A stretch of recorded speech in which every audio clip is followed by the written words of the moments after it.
So should I switch to live mode, like where they can hear us, or? Yes. All right, I'll do so now.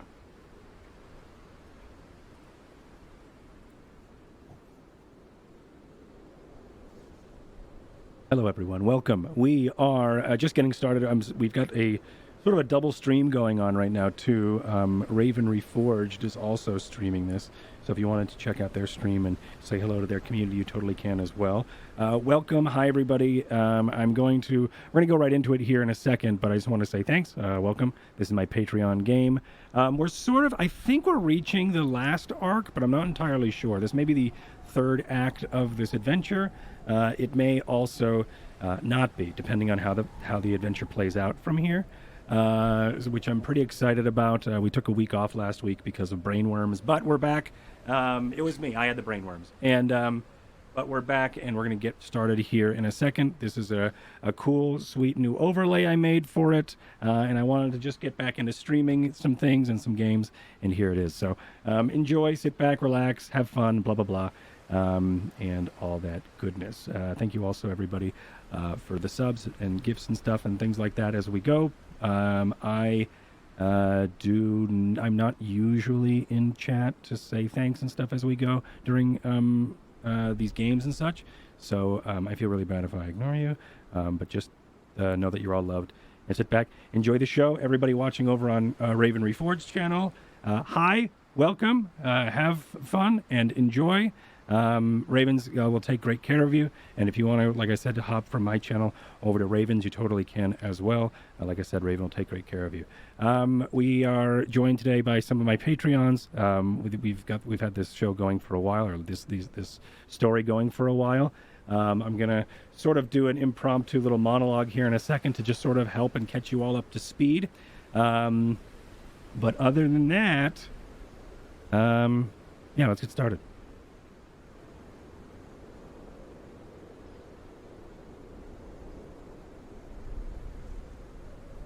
I need you adventurers to take the horn of yours, Thondri. Bring it to across the pond of Lake Virone, and then I need you to make your way to Islak. From there, you will broke something in the thingy. From there, you will see if you can find our beloved Hrothgar, our dragon rider leader. Dra'aCo's brethren needs a leader again. But do be warned as you make your way into Islak. A giant's den it is. Ooh, be careful, as this giant's den proves to be a danger for people like me, and like you, Aronsi. As he looks toward our kobold dragonkin character. You as well, Damakos. Damakos, looking back, Damakos, a fully armored, draconic armor, as well. Looks like to be a human underneath. Their eyes seem to be pearled over or white over, as if they have blind sight of some sort, but they nod back. And you as well, Thondri. Thondri, a woman from a nomadic heritage. She has what looks to be an ivory horn, or an ivory horn on her hip that looks like it's been scrimshawed from an old dragon's tooth or an old dragon's horn. It's hard to see, but as time goes on, it starts to reveal itself, I think, a little bit more as a dragon's tooth. When you make your way to Islak and you figure out where our brethren Hrothgar had gone to, you blow your horn as loud as you can, and I and Rasael. Brynjar, Cloud Cleaver, then strokes the neck of the large desert drake that is next to him. There is wind buffeting. You're hearing here a cold, dry wind as it stings your cheeks as a storm is blowing through the summit, almost as if this desert drake is out of place. But this rock drake, Raphael, sort of honks this interesting screech into the cold wind in response as Brynjar turns back to all of you. Now go. I will let Stormhaven know of your return and who you are working with. Fare thee well and good luck. You see as Brynjar then hops onto the back of Raphael, and Raphael in 3 long strides through the snow and the icy rock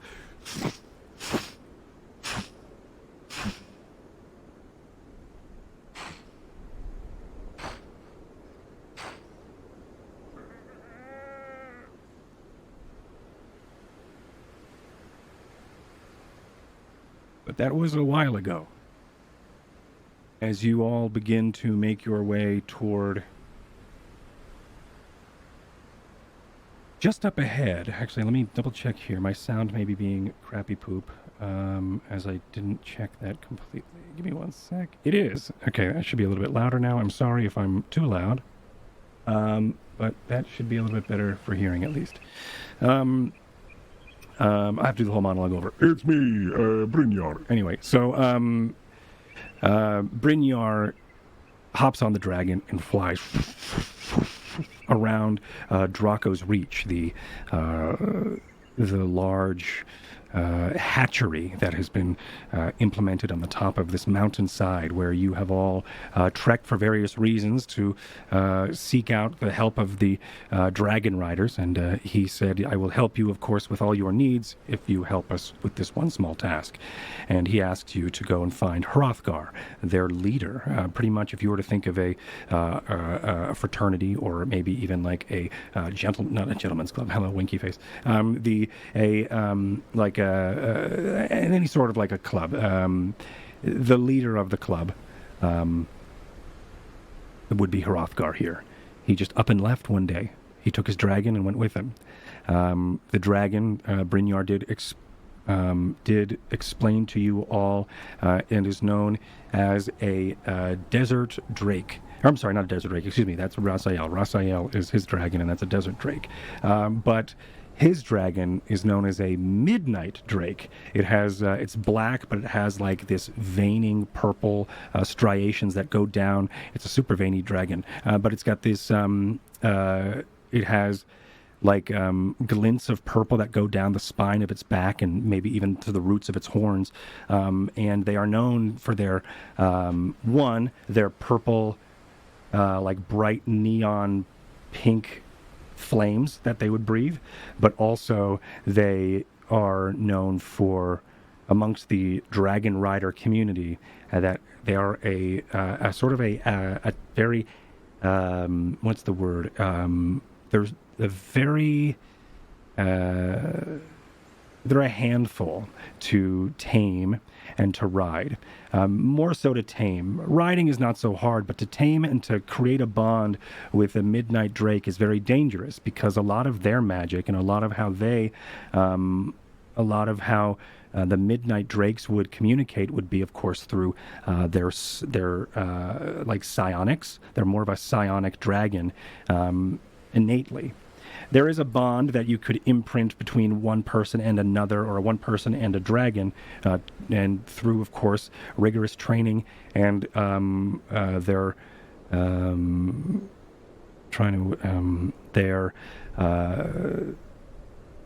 ceremonial training to become a dragon rider of Dra'aCo.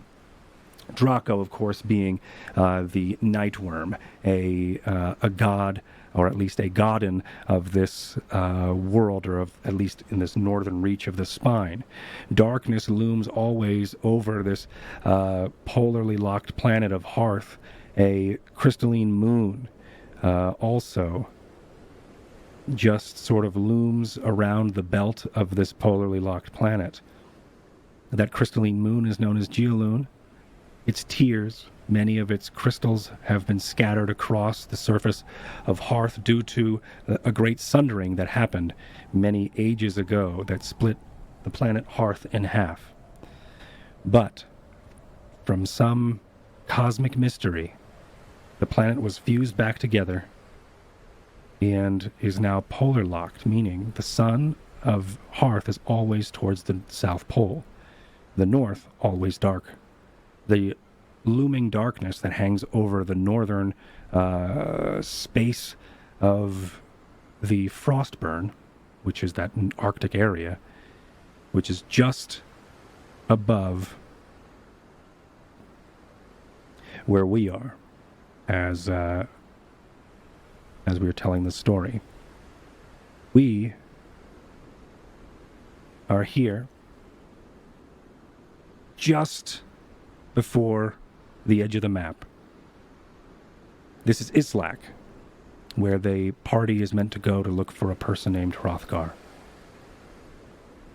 They have crossed through... Let me actually see what I can do here to show you. They have crossed through... They all met in Stormhaven. I'm sorry, this is going to take a... Oh, please don't tell me this is freezing. Please don't tell me this. Okay. They met in a place called Stormhaven, which is here. A coastal town that is overlooked, is run by people called the Wardens. They are just another sort of family and friends who have decided to take up the political guard here. But they are overlooked by the people of Dra'aCo's Reach, which in that tower just above that cave mouth, that is Dra'aCo's Reach. It's that hatchery that... It's that hatchery that worships the Nightworm. The party went from Stormhaven to Dra'aCo's Reach, spoke with Brynjar, where Brynjar gave them this quest. They went down the mountainside and then into this lake known as Lake Vereen, but there is a underwater city known as Lake Verine. I'm sorry, just Verine. And that is a hot spring-fed lake. Steam always sort of sits on top of the surface here, underneath a hustling and bustling city of... Actually, let me switch over to this music. Actually, this music's probably better. City of sea elves. There was also a story arc happened there as the players negotiated with some Sahuagin from the icy rivers nearby, who were starting to attack and eat some of the denizens of Verine. But through some negotiation and through some dark magic being discovered, the players and adventurers put a stop to it. They've all received these pearl earrings from Tallulah, which is our druid in our party. Actually, I could show you Tallulah, like I could have shown everybody else, but here's Tallulah. We'll give it a minute. Tallulah is a sea elf that lives in this lake and comes from this lake with a lot of her family as well. Tallulah's mother gave everybody a pearl jewelry that gives them the cantrip message, so they can just sort of, if they wanted to, they could use it like I'm on the site, blah, blah, blah. They could use like a little walkie-talkie if they wanted, or any sort of sci-fi. I'm going to use my comlink. That's sort of exactly what this is for. And I just looked down and my cat is staring up at me. Hi. Bye, baby. So that's Tallulah. They went through Lake Verine, or Lake Vereen, and the city of Verine, and now they made their way over, and they're making their way over toward Islak. Last week, they were just outside of Islak when they saw there was a place known as Jarlmut, which is 100% a map that I took from Talespire, but it sounds cool. I could probably actually just show it to you here, because I have that map open. Last week, the players saw in the distance a fog. I'm sorry, through the fog, they saw... I think this is the button I want to press. They saw We'll get there. Hold on.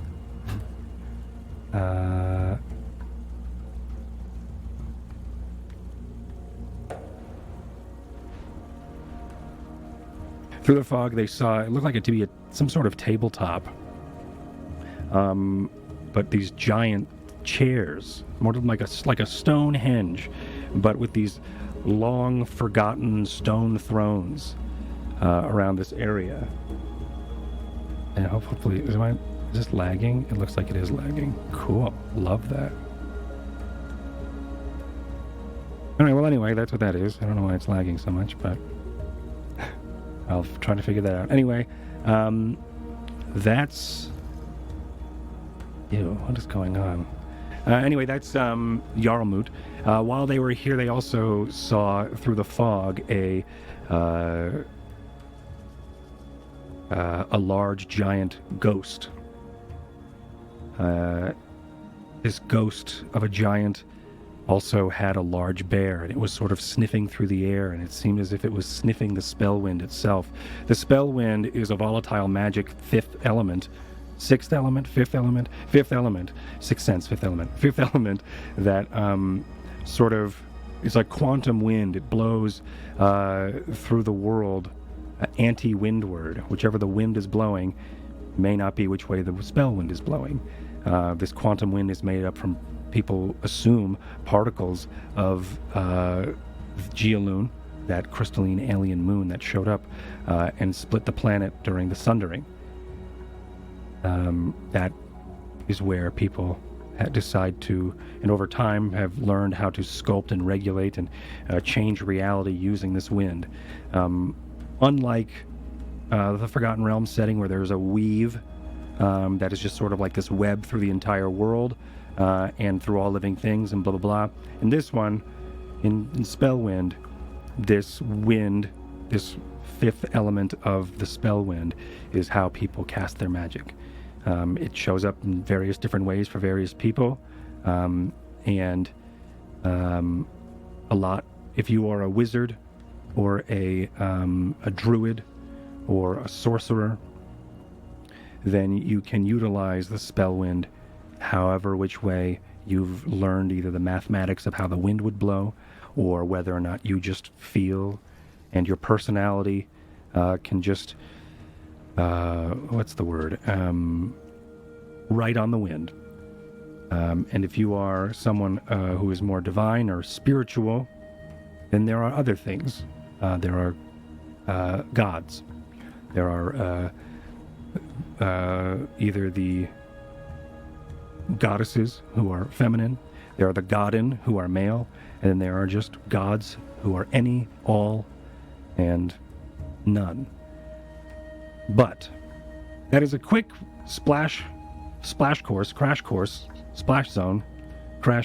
of Spellwind and where we are. Jarlmut last week was the location that the players found right outside of Islak, where they fought a large giant hunter, almost like they were guarding something, and they had a large ghostly dire bear as well with them. And I don't know why this is going to be laggy. I really hope it isn't going to be laggy this whole time, but it just may be. So enjoy. But our story starts today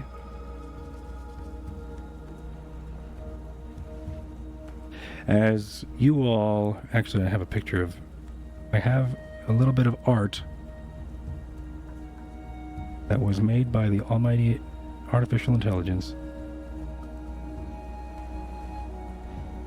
of just some concept of what they saw last week. So this is the beast that they saw at Jarlmut. And today, you all... I think you all leveled up to... What level are we now? I don't remember. 9. 9. Hell yeah. We are all level 9, we as in the players. I am everything else. I'm the god.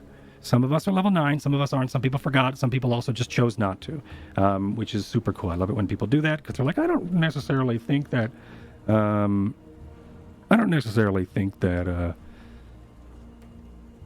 that they would level up yet. So I love that when people do that. So yeah, anyway, this is where we are. We're playing on Tailspire. It's a little laggy today, but I will figure it out. I usually I really love Tailspire. This is great. I'm not sponsored by them. I just love Tailspire. But Tailspire, hopefully that's enough. Hopefully those looks at the camera were enough for you to sponsor. Anyway, so yeah, I only thought really up to Brynjar's monologue, and I made that up on the fly. Anyway, so I think all of you are... where do we leave off? Do we want to leave off where we were, or do we want to just skip ahead to Islak?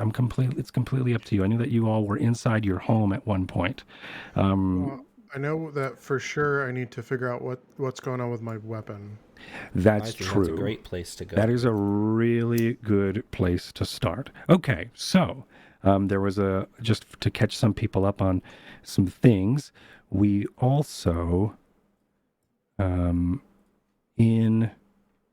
on, I'm a dick, just a second, I'm a dick. I need to fix some things. Okay, our bard, Luca, who is also from Evervale being, and here we go with some more lore, Evervale being a city... Hold on. There we are. A city in the center of the spine that is known for its...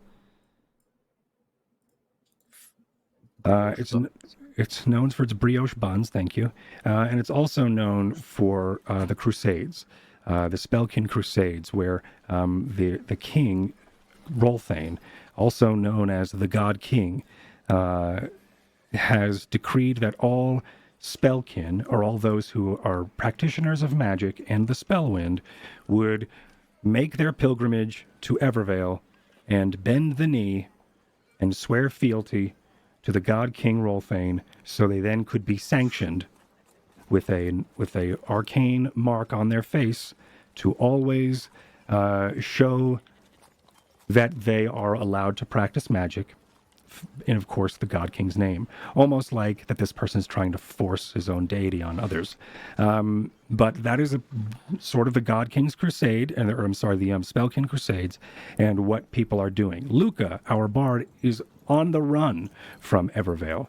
And as Luca made their way into the spine, which is where we all are sort of now up towards Islak, he met up with the party, and Luca also is a master chef.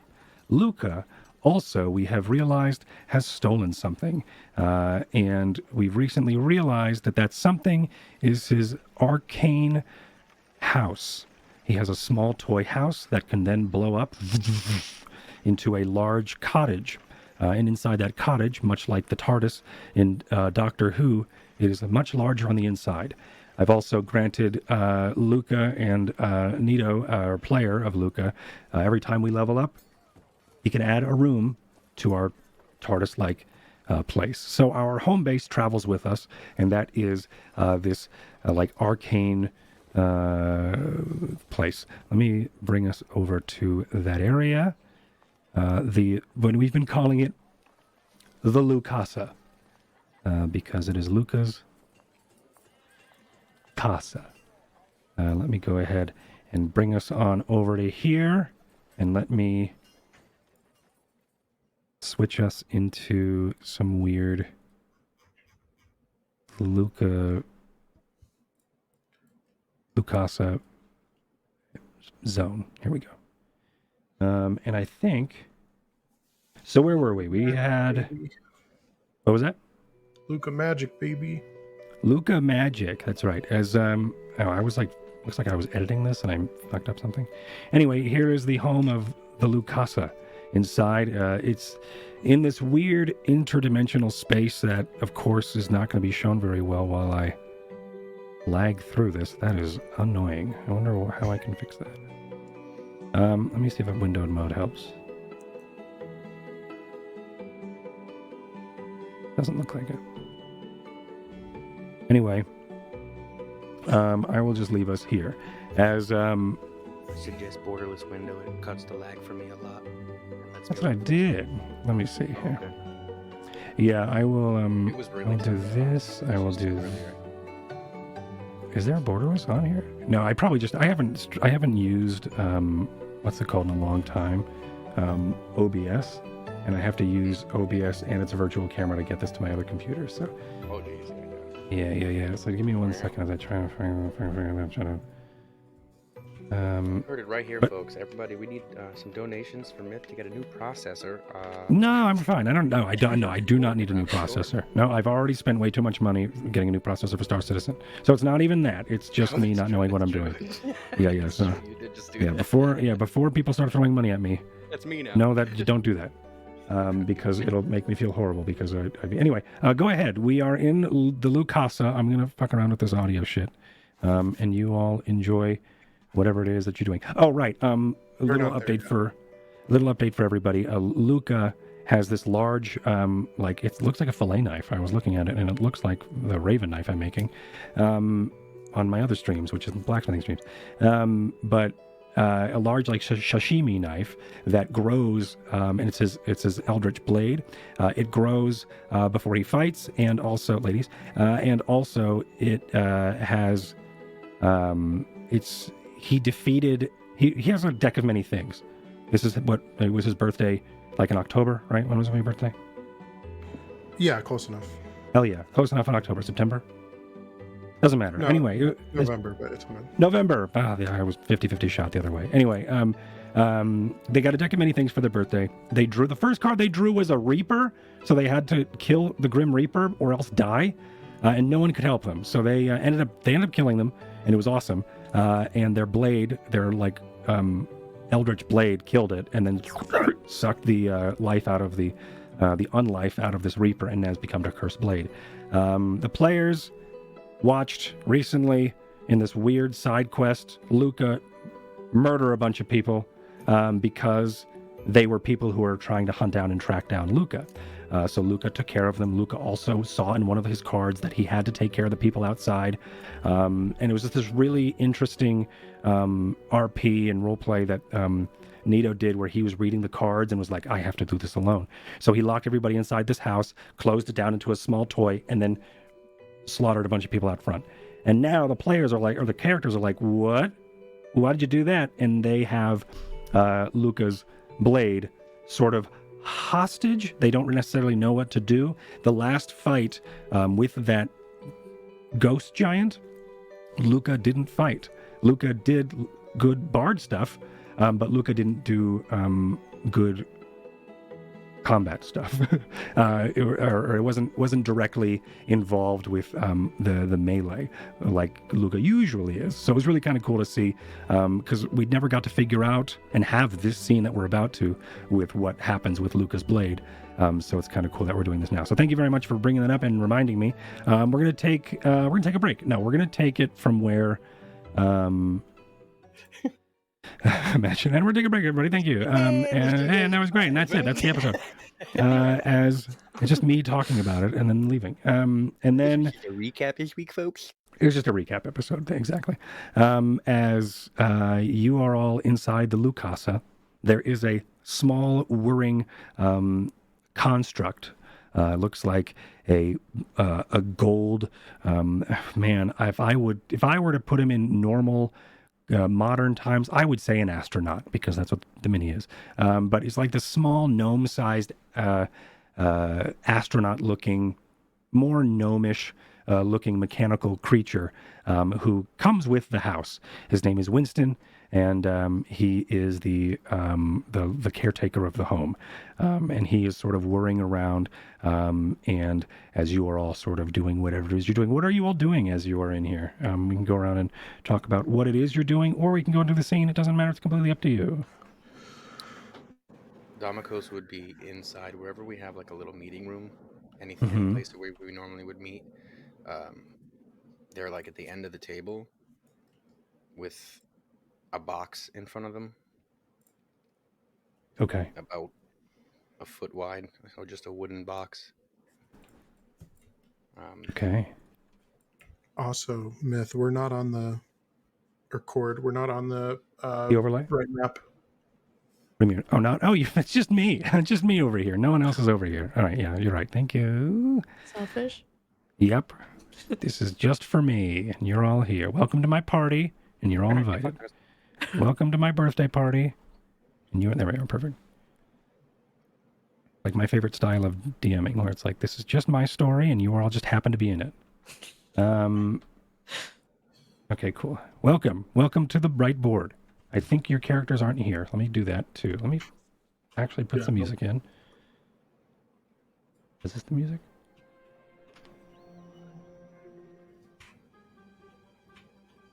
Here you go. You can have this music for a second. Actually, that's not good music. There we are. There's some whimsical, wacky, weird, interdimensional music. Very nice. Mm-hmm. As I grab your character pieces. If I could have everyone come in here for a moment. Do you want your dragon right now? Probably. You're probably not riding the dragon.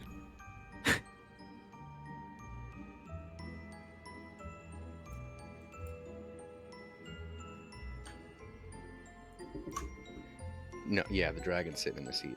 I feel like we need more chairs. And I'm on the dragon. Winston. Yes, very well, sir. I'll get you some chairs. Thank you, For Winston. some reason, I think my voice modulator was a bit low. There we go. Let me go ahead and get that for you. And chairs sort of from, I think, down the hall. You hear?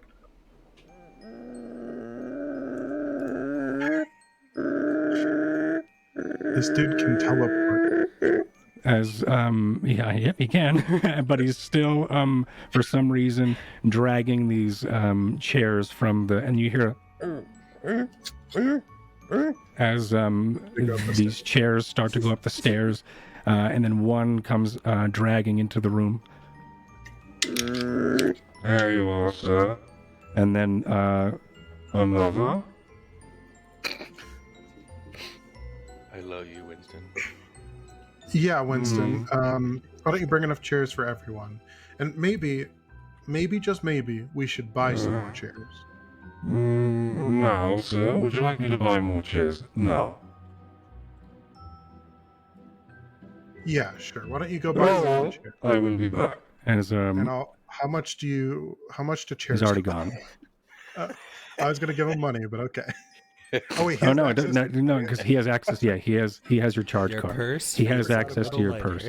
Yeah, He he has has my- access to Yo, your little purse. Winston He has here my is, MasterCard. Yeah, Winston has access to your coin purse and can just interdimensionally charge and take money from it. So sometimes if you're, yeah, it's not scary at all. But he's completely, you can trust him. Me, no, but you can trust him. Did you happen to piss Winston off at all? For any reason? Raven, you keep getting quieter, and I keep pumping you. Dude, am I? I Where's the don't- flip? Hold on, let Yeah, me adjust my you're microphone. really quiet. I How's don't that? think I've done anything to anger him. This is just our usual relationship. It seems kind of one-sided. What seems one-sided? I mean, what do you do for him? He gets to exist. What the fuck? Wow. Yeah, he was like, That sounds like something the God King would say, huh? Oh wow. no, not really. I mean, I give him freedom Think about to it. do Come what on, he well, wants. he gets but- to exist. They will be happy. Yeah, if no one's in possession of the house, then he's basically an inanimate object. But they're not right now, are they? No, but Well, then perhaps you That's should ask his them job. what they would like in the house. he has a room. He's got his little chest down there. That's where he sleeps. Aranza, you know what I'm talking about, right? Dondry? you guys understand, right? Is No, it just me?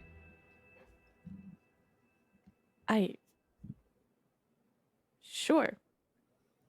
no, it's okay, Yeah. Thundry. You don't have to say sure to placate to Dra'aCo's. Dra'aCo's, he has a great room. He's got his own little extra-dimensional space. He's got a pool table. He's got a pool, a hot tub. He's living lavishly. He's fine. He's even got a family with kids down there. Does he get to taste your nice food? I don't think he eats. Oh, Well, you Pity. should ask him. He's fine. This is just a job for him. He gets time off. I feel like you're not even willing. You're just like, you know what? I could be like, yeah, totally, I'll ask him, but no. Yeah, I pay him Why? and everything. He's good.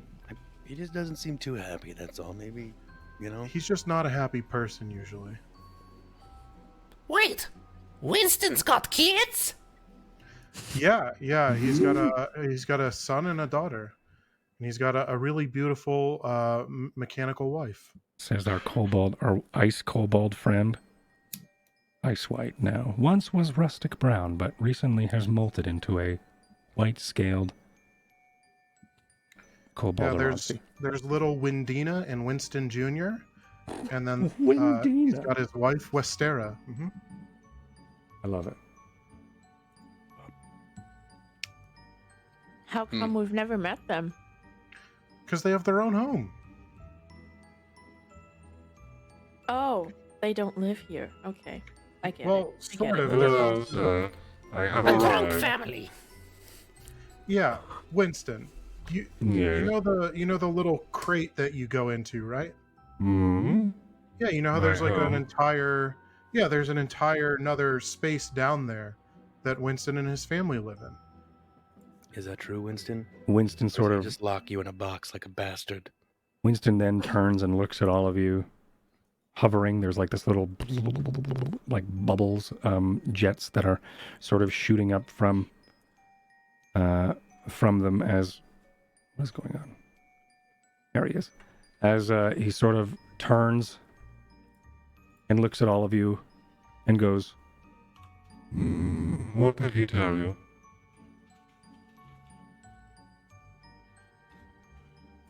What did you say? Things and stuff. Well then, yes, things and stuff. He told us you have a family. Oh yes, then I do. I have a family. And you all live happily down in your box. Yes. Is that what he Nope. said? Do you? Look, I'm eat just wanting to Winston? know if you're happy in this situation, that's all. Oh Is yes, there anything I am you need? content. That's it? You're just settling for content? What about happy? What is happy? It's like, what, I don't know, better than content? Very well. I mean, Dra'aCo's isn't really the best person to ask if what is happiness. excuse me. I'm sorry, What do you I did not mean? mean to giggle. I didn't giggle, I must have had a... Sorry, that was me. I giggle. All right, Damokos, are you happy now? What do you mean? When am I not happy?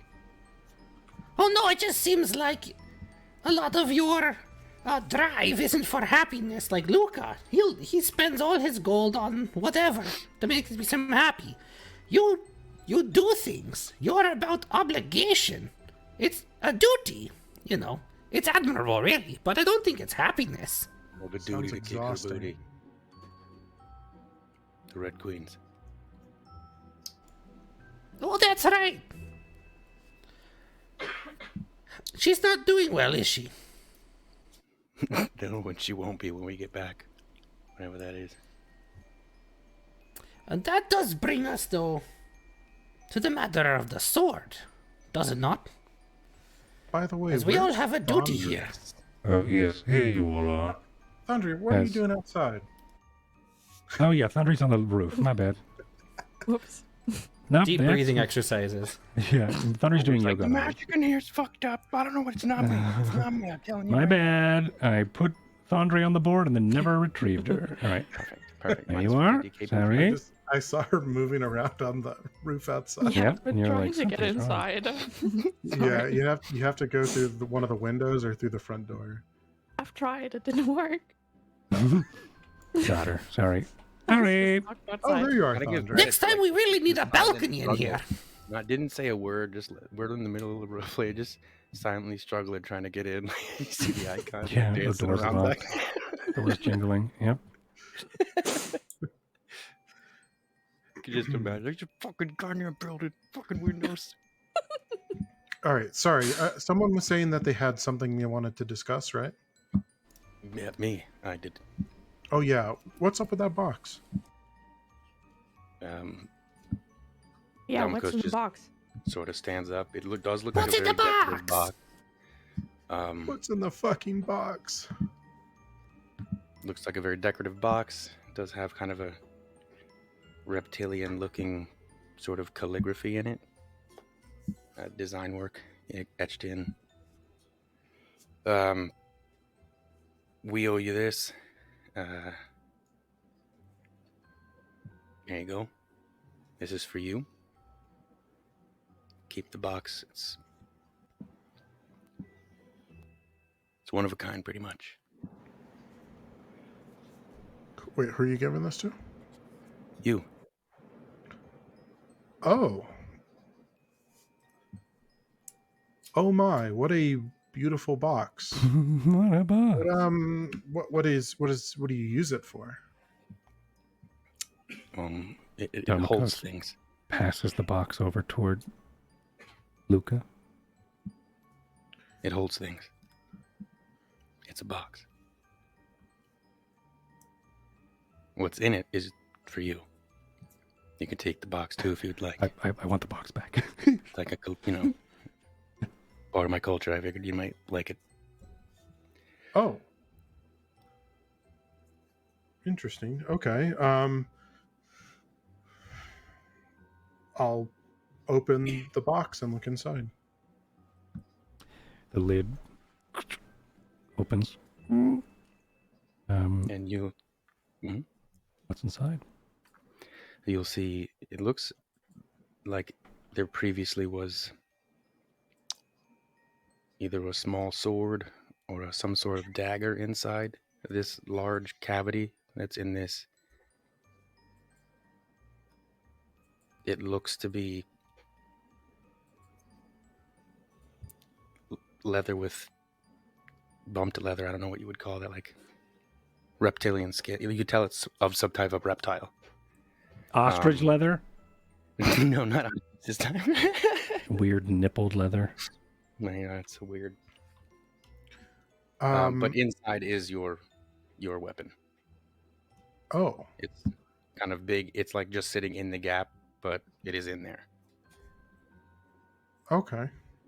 Well, yeah, I mean, I'll take my weapon out, my little chef's knife, and kind of put it in its case, or kind of wrap it up with it, with the wrapping that it has, and put it on my hip, and then pick up the leather armor. What is this for?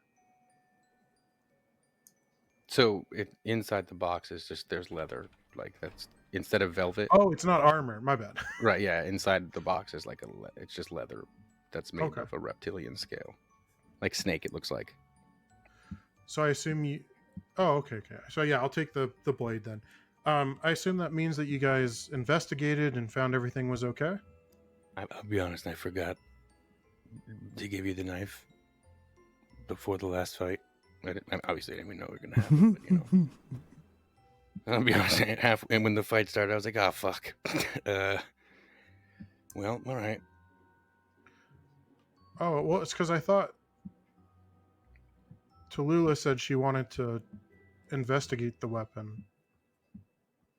Did she get a chance to do that? I don't know. Did you?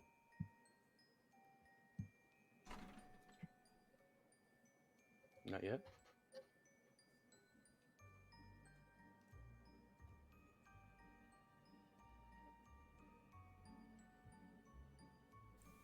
No, not yet. Oh, I can't hear her at all. I can't either. One second. She's gonna check her. Sometimes the mic switches. Mm-hmm. Try the other mic on the clean feed.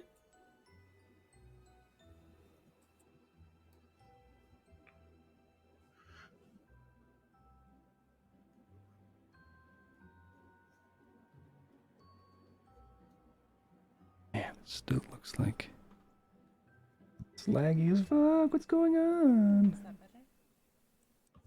Yeah. Hold on. Maybe I can turn you up. Maybe it's my fault. Well, one of her mics is good and the other one's not. So one's going to be louder. Normally, at least. Yep. And so that Just works. prepare Oh, wait, your I have ears. you muted for some reason? Oh, no, you muted yourself, but I think I muted you on accident. All right, try say something now.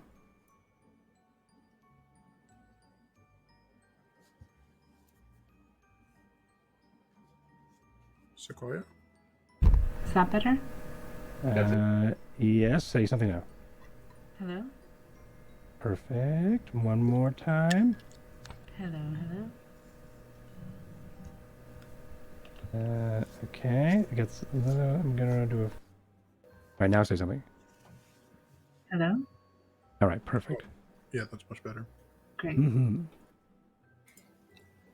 Wait, did you just clean up her audio? Yes, I did. That's awesome. Uh-huh.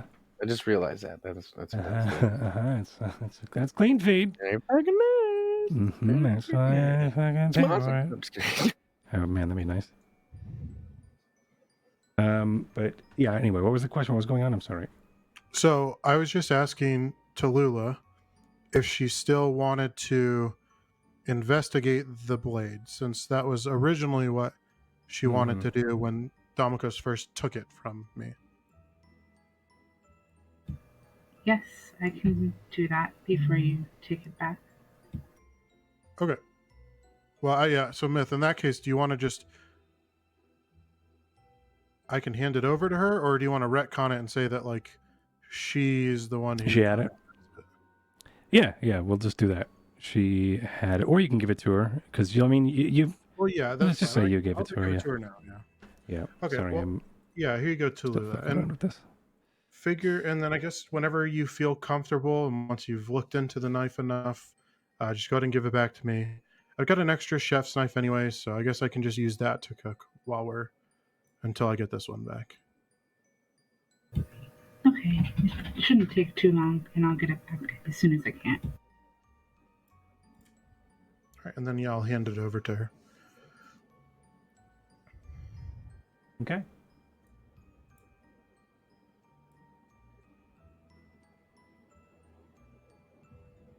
You give the knife over. Yep. Tallulah takes the knife, I assume. Yes. Okay. And then what happens? Actually, because I think you want to give me an Arcana check, Tallulah.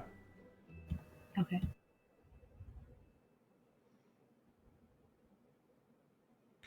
I think probably one important thing to remember, that because it's been a while, when Luca was fighting and you guys were all trapped inside the house, you did hear the voice of the knife.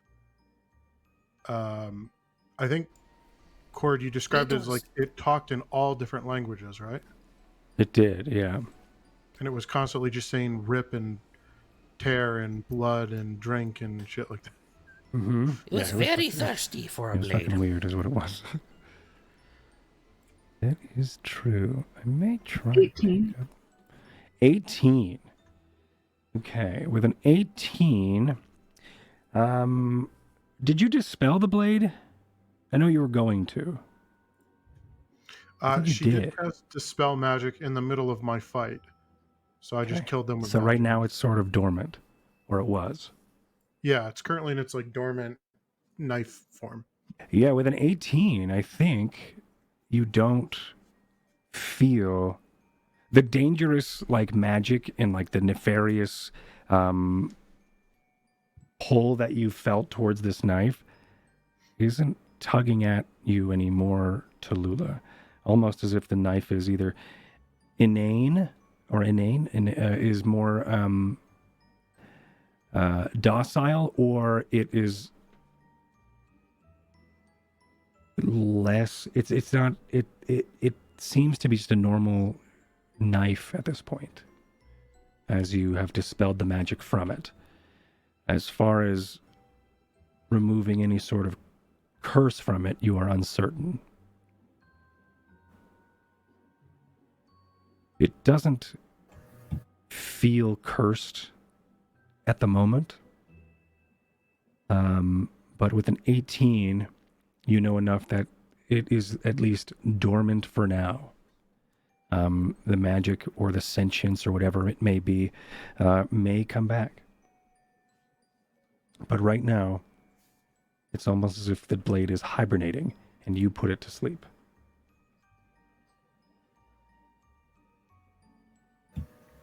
Okay. So I would share that with Okay? him, and then I would just ask you as a player if there's anything I can do to kind of take that hibernating effect off of it, or Sure. maybe ask Luca if that's something he'd want me to do, possibly. Sure. You can go ahead and ask Luca. Tallulah asks you, Luca, if that is something you wish to do. Well, I mean, if she's done checking it out, then I'm just gonna attune, or not attune to it, but focus on it and make it my packed weapon again. Okay.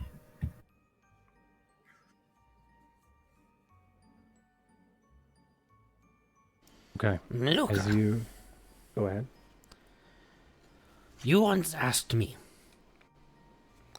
don't you wish more for yourself? And now that you have this blade of power, I do the same. For strength can come from many things. It comes from your friends, from your convictions. You have in fact taught me it can come from your confidence and your belief within. This blade is strong and powerful, yes. But we have all seen the effects it has taken on you. And how cursed Wait, it what seems to effects? be. It seems to possess you and drive you towards dark deeds. I don't think so. It seems so. No. You may not see it now, but in time, maybe reflecting on it, you might. I just ask a friend a question. Do you wish more for yourself than to be just a wielder of a blade? Like what, though? I'm really good at this. I believe you are much more. Don't cash in your coins so quickly. I've seen the way that you train Thondri with the Spellwind. I see you as a great teacher and great motivator for those who also come from a position like your own at the orphanage. Or you have a dark path in front of you as well. For you can take this blade and be a reaper across the land, seeking those that hurt you specifically, but leave a trail in your wake.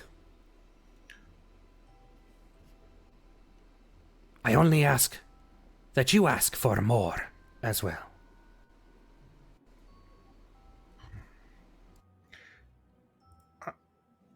I'm kind of Wait, I'm kind of lost. So, you think that the blade is changing my personality? I think it certainly dictates changes it. something. Yeah, it definitely makes you different. No, Thondri is right, and Dra'aCo's as well. Guys, I think you're over exaggerating here. It's just a weapon.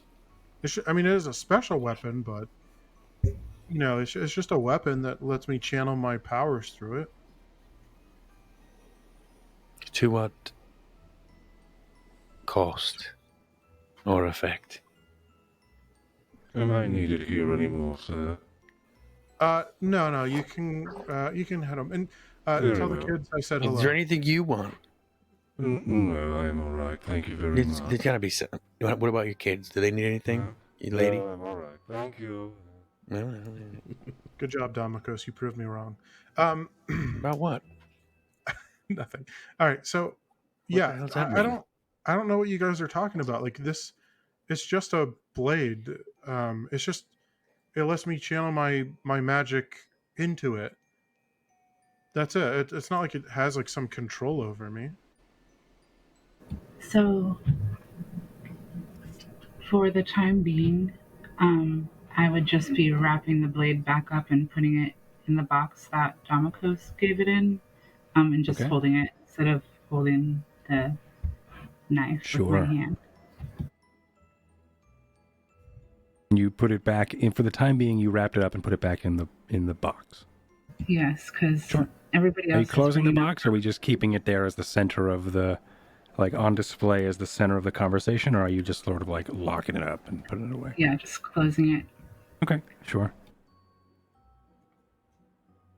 Is to let you start to see gently wraps the blade again in the cloth that was in the box, and then closes it inside the maw of this reptilian calligraphy, as it was explained, this calligraphy of some sort of reptilian hand, as it is decorated and closed and latched shut. The blade rests within, but I think the conversation still continues. I think. Well, I mean, yeah, I still want my weapon back. I don't have any other weapons. I gave my dagger to Thondri. I guess I could use one of these swords over here. I mean, we've already given it back. If they want to do, if you want to cast your spell, and we could just do it now. That way, we haven't got to worry. Cast what spell? She wants to see what your item's about. I think that everyone's bringing up valid points, and I don't want to be responsible for anything else crazy that could happen. So I'm just gonna put that back in there and sit back and listen. Okay.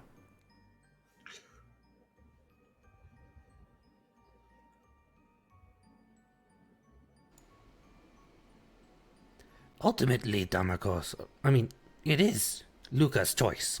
So, just know that if it does overtake you, and you will feel compelled to continue it to quench its thirst, as we have heard echo through the halls in this house, then, we will do what we must to save you.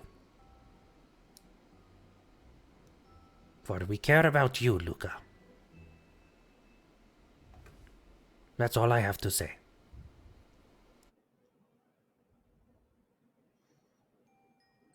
As the party sort of talk and have this interesting intervention about this blade. I have a cat that won't let go of me.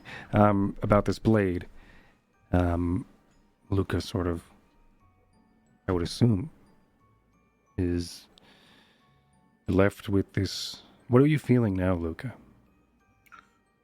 Well, I'd like to hear from one more person about what they think. That's fair. From Thondri, because I know that she cares about power, and even though Luca has been saying that this blade doesn't control them, you probably would have seen that they definitely seem more powerful with the blade than they do with just normal weaponry.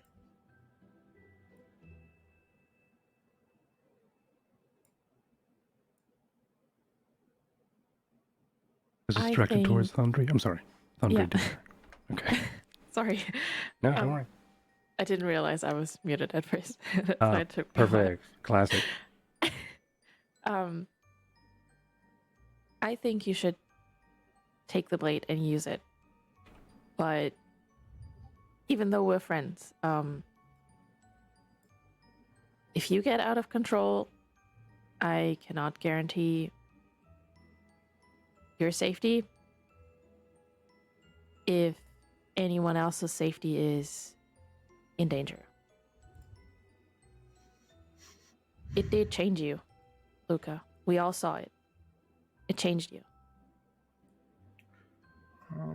But if you think you can handle it, by all means, you have defeated quite a few very powerful enemies.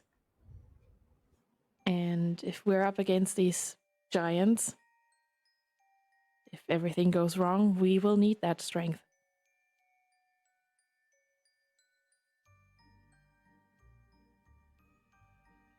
Because we can handle one giant.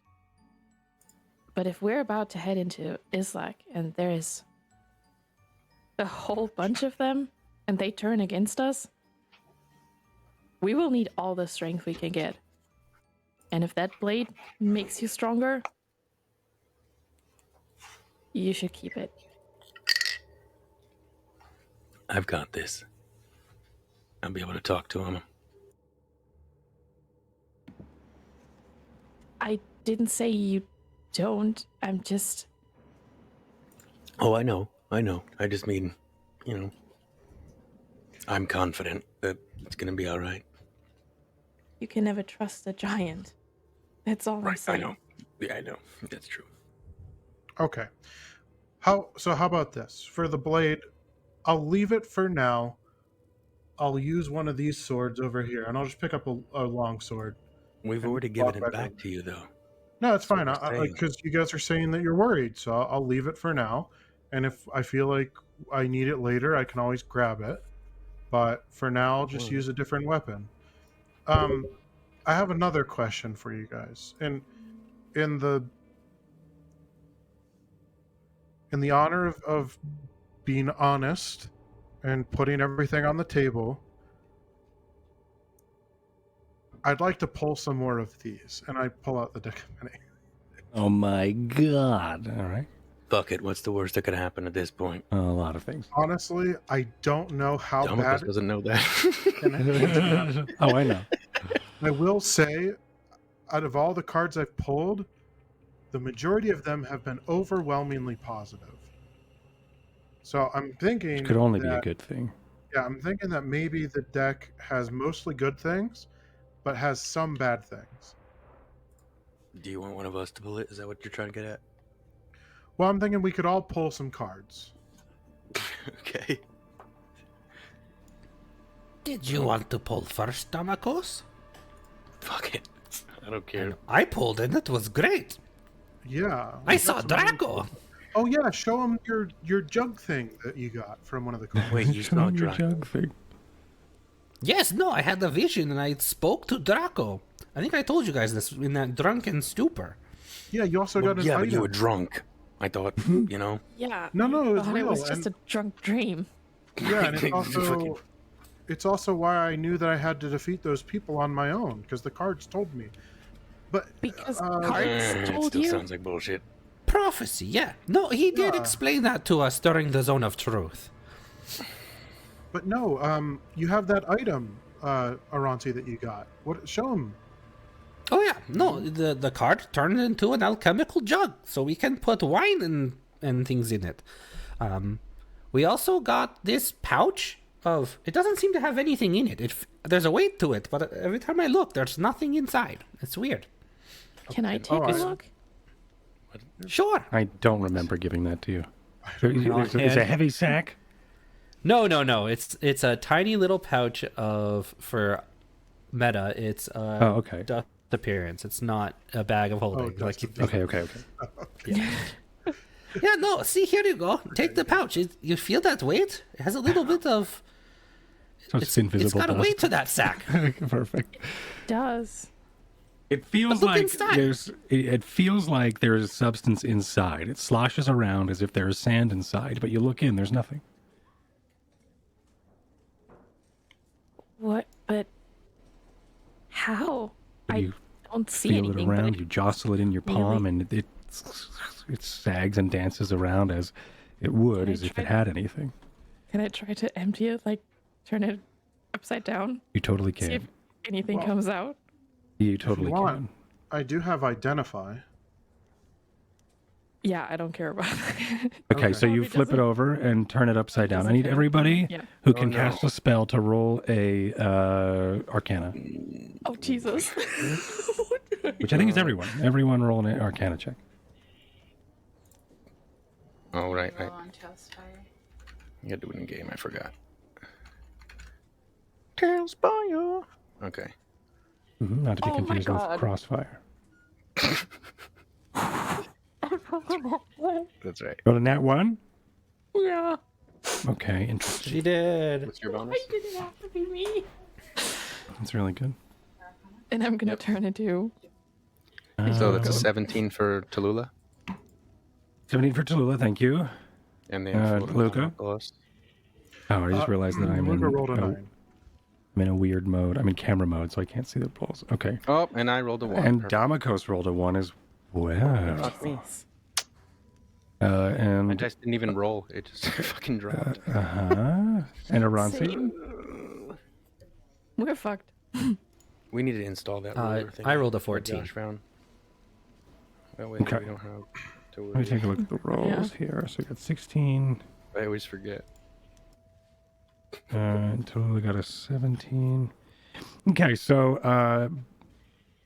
Tallulah, you see for a moment. Well, here's the thing: is this the Spellwind does affect in here because we did see Dra'aCo's fly into a rack before because of the not the country, a shelving unit before because Yep, because of the with Spellwind.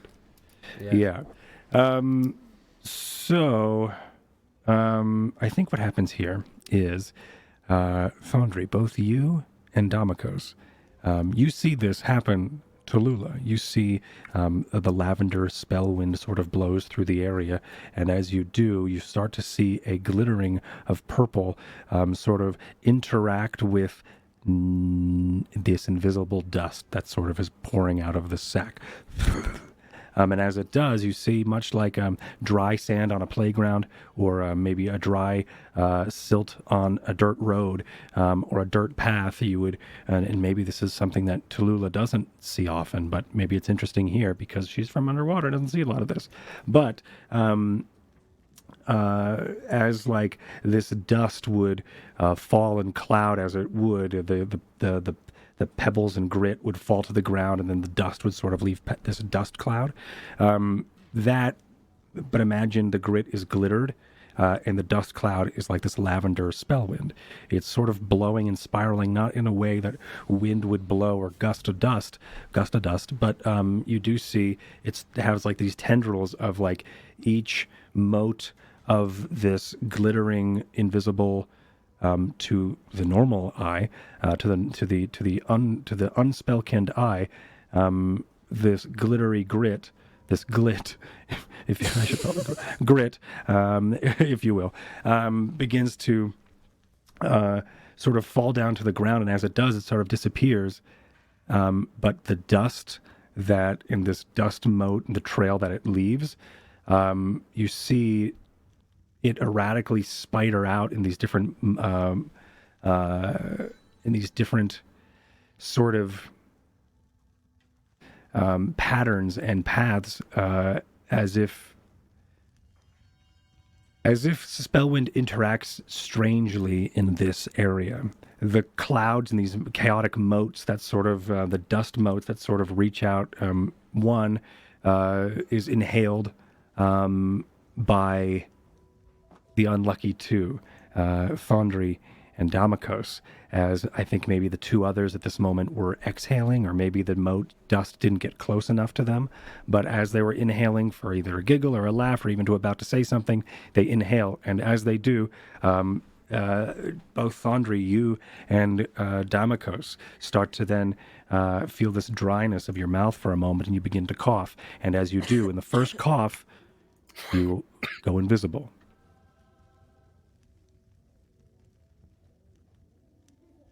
As you both disappear You can still talk and chat, but you see this happen as well, Thondri, as your friends, not my Thondri, Aransi, you killed them. as Tallulah, you see them sort of inhale this dust. I thought it was a good card. I thought it We was definitely too, but shouldn't pull from that deck now. They're just... Where are they? They're gone. Are they dead? I couldn't see what happened. Thondri, you and Dra'aCo's are both you're still coughing. You could hear them coughing, everyone, as they have this little bit of a cough fit, or there's a couple coughs each, but they disappear. They're choking to you death. still hear them cough, and you still hear them where they were. Dra'aCo's! Thondri, can you hear us? Bon beast and do. Did you guys see that? They breathed in some type of particle and then they were gone. I can still hear them, though. Are you you guys see them? in the room with us? And I'll start, like waving my hands about in front of me as I walk forward to where Thondri was. Sure, Or you do do I bump know it into now? you do bump into Thondri at some point. Thondri and Dra'aCo's, you do see the glittering pile and the dust now that you are in the same sort of much like if you were to think of like Lord of the Rings. Let's just say you were to think of Lord of the Rings. And you know how like when he puts on the ring, he goes into like that weird spirit realm. He goes into a different plane of existence. Yeah. Right now, somewhere in Hearth, all of the sworn are perking their ears up, and the Way of the Grasp are also perking their ears up and looking toward Islak. Anyway, but no, as you... Way of the Grasp and Sworn are cards from the other place. Anyway, check out the other show on Table Story and figure out more about that. Anyway, you when you're in this space, when you're both invisible, you now can see as you coughed into this reality or whatever this may be. You don't see each other, but you see the pile of glittery glit, if you will, land on the ground, and also the dust settling as the Spellwind sort of tries to figure out how it interacts in this weird interdimensional space. But the glittery grit, it lands on the ground in a pile as if dust would if you were to empty it from a sack. Sorry about that, Thondri. Are you okay?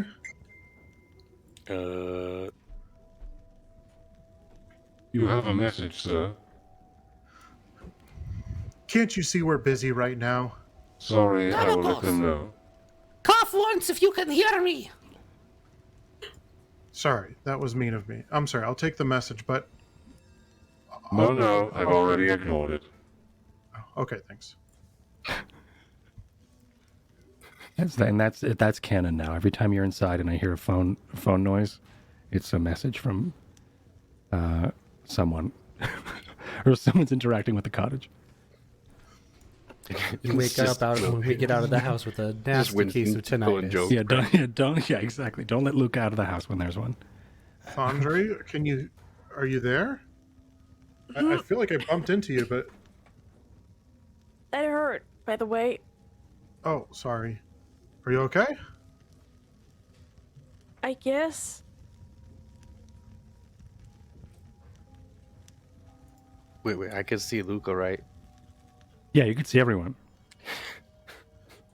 I'm gonna cast... Oh, crap, I don't have Fairy Fire anymore. Never mind. Oh, wait. Fairy Fire? I think I can do that. Yeah, I used to have it, but I don't anymore. You see, I will stand next to Luca and start waving the spear around, and my hands glow and the eyes glow purple, and you see, Wave let me. casting fairy fire within a 20-foot radius. Okay, and that reveals, I assume it does, it reveals... It reveals invisible people. They'd be haloed by, or silhouetted by a violet light if they fail a dex check. Okay, well, give me some dex checks, or you can choose to fail it.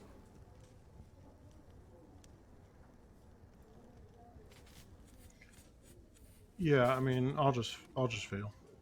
Not you, the other... Oh, yeah, you can. Dra'aCo's, Thondri, you may fail if you like, or you can make a dex check. What is it for again? This is for being fairy fired. This will help us see you. Yeah, I fail. Okay. Yeah, I'll fail it. All right. You both die. Haha. Idiots. All right. Anyway, you. Got you! Good joke, Rance. As you. Good joke. Got him. Now for my heel turn! Good joke, Araz. Now I bring him back. Luke has been. Yeah, Luke has been teaching them. I bring them back. Oh God. Luke has been teaching them practical jokes. Yeah, as you now there's like this halo of this, or the silhouette of this. It's almost like, It's like an outline. yeah, it's like an outline. It's like it's a weird two-dimensional plane of purple fire that lands on you. I don't know if you've ever seen fairy fire, but if you have, this is sort of what it would look like. At least it does in my mind. When someone moves and turns and their head is still silhouetted by this, or haloed by this flame, and they turn to look at you, their outline is still lit on fire, but their face where the fire was isn't there. It's just this interesting outline. No matter which direction and plane that you are looking at it, always is in this weird two-dimensional space on these three-dimensional creatures. It's like bad rendering. Flower at an invisible person. Their body is now covered in flour. Yeah, right, exactly. Yeah, you've flowered, you tar and feathered an invisible person.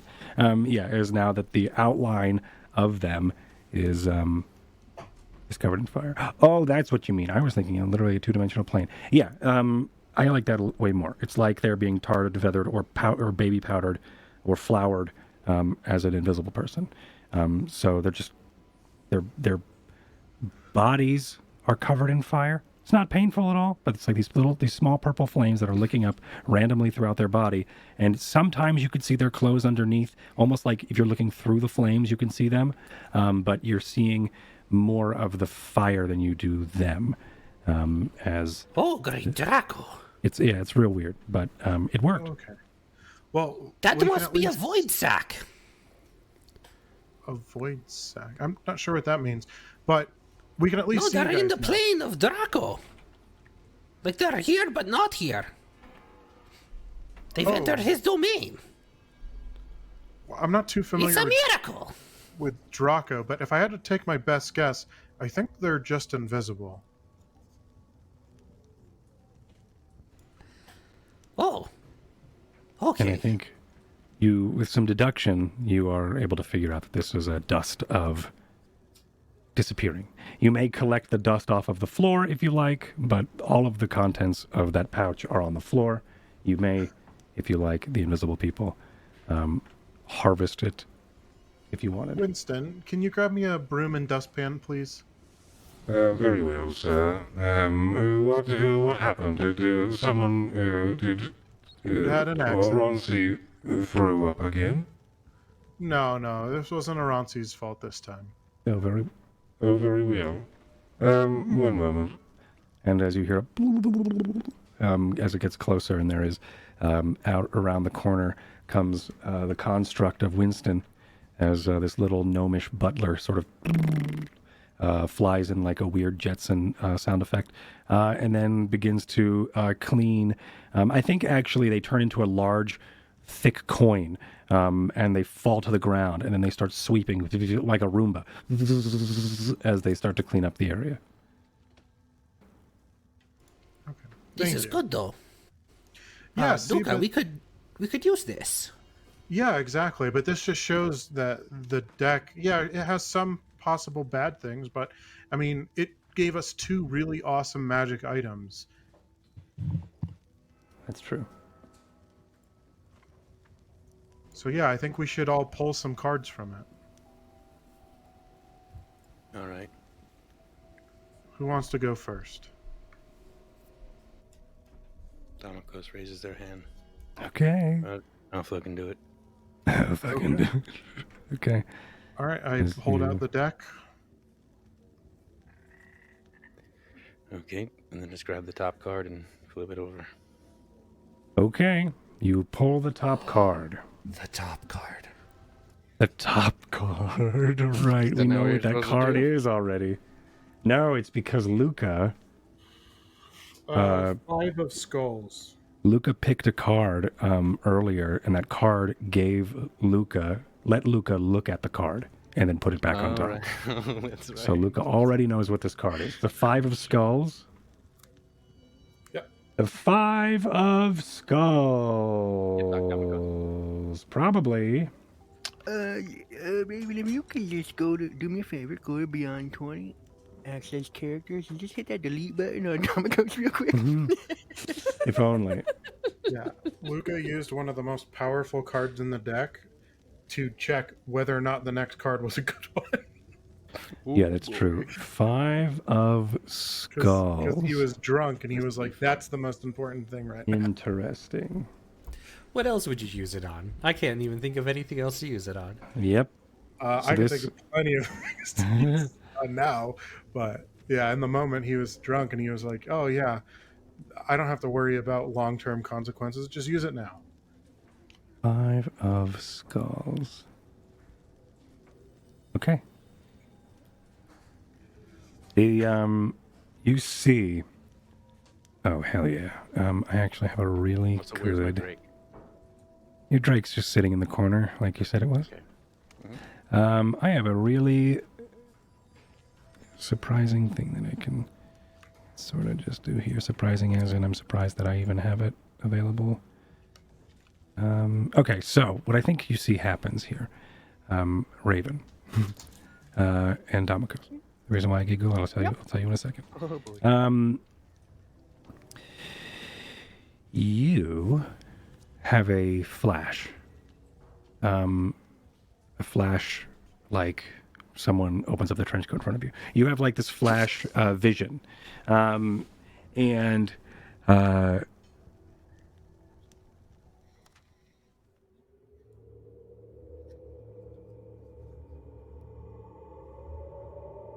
there is this moment where when you pull the card, you look at it, all of the, there is an etching of what looks to be a 5. Either it is in your language. Actually, I think it is. Did you learn Common before you learned Draconic? Or did you learn Common, or did you learn Draconic first? Were you raised in Willow Lock? Or were you, for lack of a better term, a foundling? Were you brought in to the commune of Willow Lock, or were you born and raised? So supposedly, I am part of her bloodline. Supposedly, you are a part of the Crimson Queen's bloodline, the Queen of Willow Lock. Become Sure. part of her closest. Sure. So in Draconic, there is the Draconic number for 5. They're not technically human. They're like a dragon human thing. A Druman, if you will. It's the Druman show. The it's the Druman show. And this is at the end. Your character's gonna realize that they're inside of a game this whole time, and it's gonna be really interesting, and a great '90s movie. But you, as you take a look at this 5 that was Draconic, and then it starts to shift back into this into the common number for 5, right? And you looking down and you see that there are these 5 skulls, indicating that you've picked up the 5 of skulls. There's also a flash memory or a vision of a blizzard up ahead. There's also a hawk or a blackbird, speckled wings flying through the fog as well as it lands nearby, and it passes these 5 large, when I say large mounds, it looks like when the bird flies by them, landing on one for a moment, just for your brain to process how large these mounds are. There seems to be these burial cairns that are stacked next to these mounds. These mounds are burial mounds, obviously. You would think in the center of them there are cairns that stick up right through the center. The bird lands on the cairn, and as it does, like I said, you could see that these are large creatures. You would assume that potentially that they are graves of giants, or at least buried of like a cemetery of these giants, likely Islak. It's raining now. some of the snow is beginning to become slush as the wind starts to pick up through this slippery, mudded, cold, wet slog. As the bird lands on the one of the 5 mounds, it then sort of looks toward what would be the perspective, the camera, looks towards like you or toward the perspective here, but it starts to cock its head away from it, not as if it's looking directly at it, but something in the distance. It flies towards the perspective.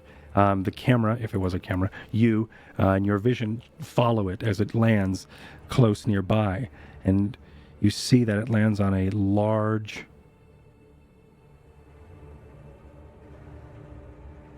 skull. The top mandible of this skull has this weird, interesting overbite, missing a jaw, as it looks as if there is a hole inside of the cranium of this skull. Twigs and thatch are coming out of it. The bird then tries to pluck and pull some of the thatch and the nesting out of, or whatever it would be, this debris out of it, this skull, or whatever the cavity of this old skull would. As it's trying, the skull sort of dances and moves underneath it. And then the bird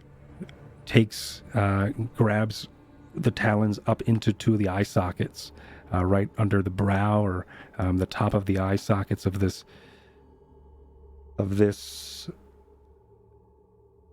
skull, and then flies off.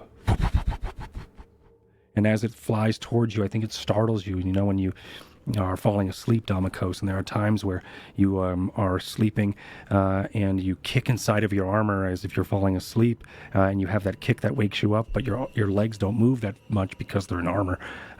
You have that sort of reaction as this thing flies towards you, this bird with a skull in its hands, as this abomination of a skull sort of flaps towards you, and as it does, it startles you back into the moment where you are with your friends. You're still looking at the card. The card is now blank in front of you.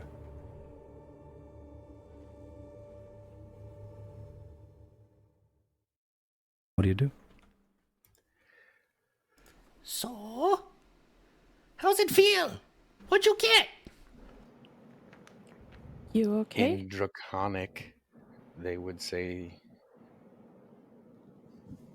Aransi, Dra'aCo gave me a vision, but it was a graveyard in the north. I would assume somewhere in Islak. It's and then they'll describe what they saw, basically. Yeah, as that was me doing Draconic as Dra'aCo speaks. As you describe this to Oransi, I think everybody else, you sort of see, you start to see Dra'aCo's eyes murked over and white and pearled lensed, as if a blind person who can see, which Dra'aCo's does and can. Dra'aCo's eyes widen as if they were startled. Dra'aCo's, if you will. As Dra'aCo's eyes widen, and then they look toward Aransi, and then start to speak and have this conversation with Aransi. Whoever speaks Draconic also knows what's going on. Hey, Thondri, can you translate so I don't have to burn a 3rd level spell? I can try my best, but I'm not completely fluent yet. Oh, I thought your Draconic was great. No? It's okay-ish. Sorry. They'll switch to common. Okay, as you sort of, Dra'aCo's looks around and realizes that they are talking in a language that not many can understand in the group, or not all that can understand in the group. Dra'aCo's then switches over towards common and relays the vision. Oh, okay. Thanks for that. I have no fucking clue what it means. Well, it might be like an omen, like of, maybe it's an omen telling you not to bother trying for diplomatic communication. Or maybe it's saying that if we don't try diplomatic communication, that's what'll happen. Honestly, I don't know. What did it make you feel? They showed me a graveyard. Unless that graveyard is there. I don't know. I have to think on it. What could kill so many dragons? Giant. What could they possibly have? Oh yeah, giants, maybe. Wait, Cord, were they giants or dragons? In the graveyard. That's that. They did not look like dragon graves. Right, okay. They were giant graves, but... Oh. So I would assume dragons. Or Thondry's people. Wait, so are you saying The large mounds that you saw... omen? The large mounds that you saw, Dra'aCo's, were too large to be human. Right. But they So did they look were definitely humanoid. not Giant humanoid figures. Yeah, they were So it could be like giant. they are elongated and they are squared off like a human's would be. And there's a I've large interacted. cairn that is that would be in the center of each of these. Cairn being stacked stones that are balanced off of one another. That is in the center of each one of them. There were 5 of them, sort of in this weird haphazard row in this clearing of the woods that seemed to be mudded, and the snow turned to rain, and then this bird looked like a hawk, and then a blackbird, and then another hawk at one point, then landed, just so you could see how large in comparison, and then it looked over toward something. It went towards that something. That something was this weird skull, and then Maybe it's saying grabbed that it and then flew toward you. maybe it's saying that we should avoid that cemetery when we go to Islak, because, I mean, that bird, maybe it represents death for us, or maybe the opposite. Maybe we are supposed to go there, and good things will happen. Honestly, it's hard to tell from just what you're saying, Right. but definitely think about it somewhere, and I'm sure the answer will come to you. These cards are pretty magnificent. But death is on the horizon. We must prepare for it. Steel ourselves. With another card! Yeah, who's next? As soon as Aranzi says it, Rotzi, I will the reach out and kobold. pull a card. Okay, as you then, Thondry reaches out and draws a card from the deck. Oh, Dra'aCo's is like, what the fuck? Let's milk the episodes today. this is a good card. Every time there's some downtime, we're pulling cards. I love it. Is it a good card? Because I'm worried. It is a very good card. I think. Okay. It is It isn't a bad card. it's an ace of flames, or ace of hearts. Ace of Hearts. Okay. Ace of Hearts sounds pretty damn good. And I feel like Josh already knows what Ace of Hearts is. I bet he has it pulled up on his... Let me see if that's even in here. It's like It it is a named card. It is. Yep, it is. It I is a don't know named what it card. is. Cool. It is a named card because the unnamed cards I'm making up, but the named cards I'm not. Where do I do this? This is known as It is the... such a good card for Thondry. Yeah, hell yeah. Was it the Fates? I'm scared. It is the Fates. Whoa. Okay. Wow. The This is really Fates. cool. All right, so Thondry. Oh, this is you- what I wanted. you pull the card. As you do, there is not. I think the ace isn't an ace here. It just has one singular image in the center of of the card. And what it is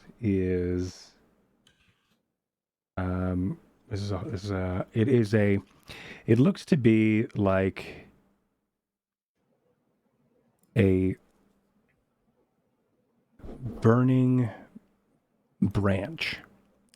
It's the best way I could sort of describe this. One side, there are flames licking up from the like the left side of this image that sort of go towards the center, much like a spade would look, or like an ace of spade would look, right? It has that sort of swoop going upward. And then if you were to flip the card upside down, on mirroring it, the left side going sort of upward looks to be in the same sort of pattern and or silhouette, a like reaching roots. Some of them have leaves on them. So if you flip it one way, the left side smear going up is flames. And you flip it the other, the left side smear going up is thick roots with some, and I said thick roots, as there are some vegetation and life coming from it. But you sort of look at, you take it in, you flip it around a couple of times, and then you also are seen, you are taken away into a vision.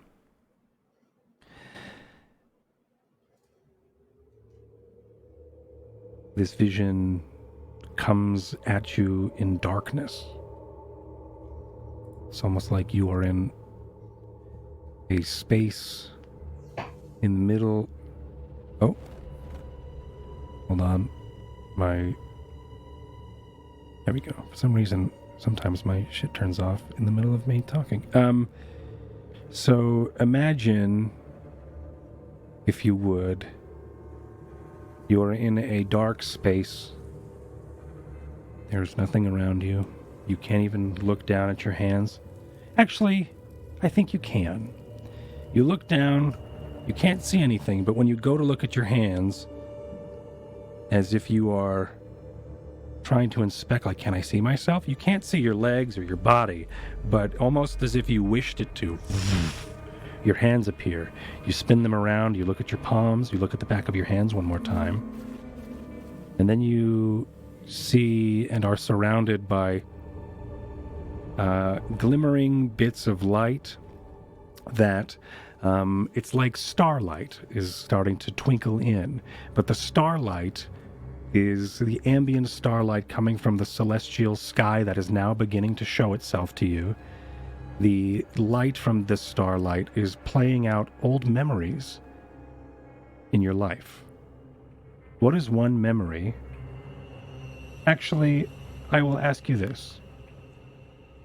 Reality, actually I'll read this to you. Reality's fabric has unraveled and spins anew, allowing you to avoid or erase one event as if it never happened. You can use the card's magic as soon as you draw a card or at any other time before you die. So if you'd like, you can sort of bank on this card and not utilize it. You could come back to this space if you want to erase an event that you've seen and you've experienced. So you can't be like, I want the God King dead, because that won't work. It needs to be something that you've experienced, that you've, the memory that has happened to you. You erase it from your mind, thus also erasing it from reality. It can be anything from your past, or I was going to do anything from your past, but I just read the whole thing. It could also be something in the future if you like. So I will let you choose whether or not you want to use it now. Yeah, you as a player, you as a player have the knowledge to affect Thondry here. You can either, I think, Thondry's in this space. Thondry sees this twinkling of the stars around her, and then she sees, like, I don't know why I'm thinking of it like this, but imagine if, like, you were in, like, this weird light show or an interesting museum of light or something, and you're looking at your friend who you brought there to the museum or this interesting light show, and you see on their face the ambient light reflecting onto them. I'm actually going to turn off my light here. Yeah, so you sort of see... I just, on my stream, come watch my stream. As on the stream, I have this, I it's almost like this, where you have this interesting starlight sort of depicting just this dim starlight depicting an old memory in front of you. If you wish, this old memory will be erased. Or you can just come back to this place whenever you like and erase whatever event. Does that make sense? Yeah. So so the memory being played in your mind isn't as you saw it. It's like it's being performed in front of you by all of the actors in your memory to the weird light show of celestial stars behind. But this would be, once it is played out, it's gone. So it's really up to you whether or not you want it to be something that in your past that you wanted to erase, or something you want to just bank on and help later.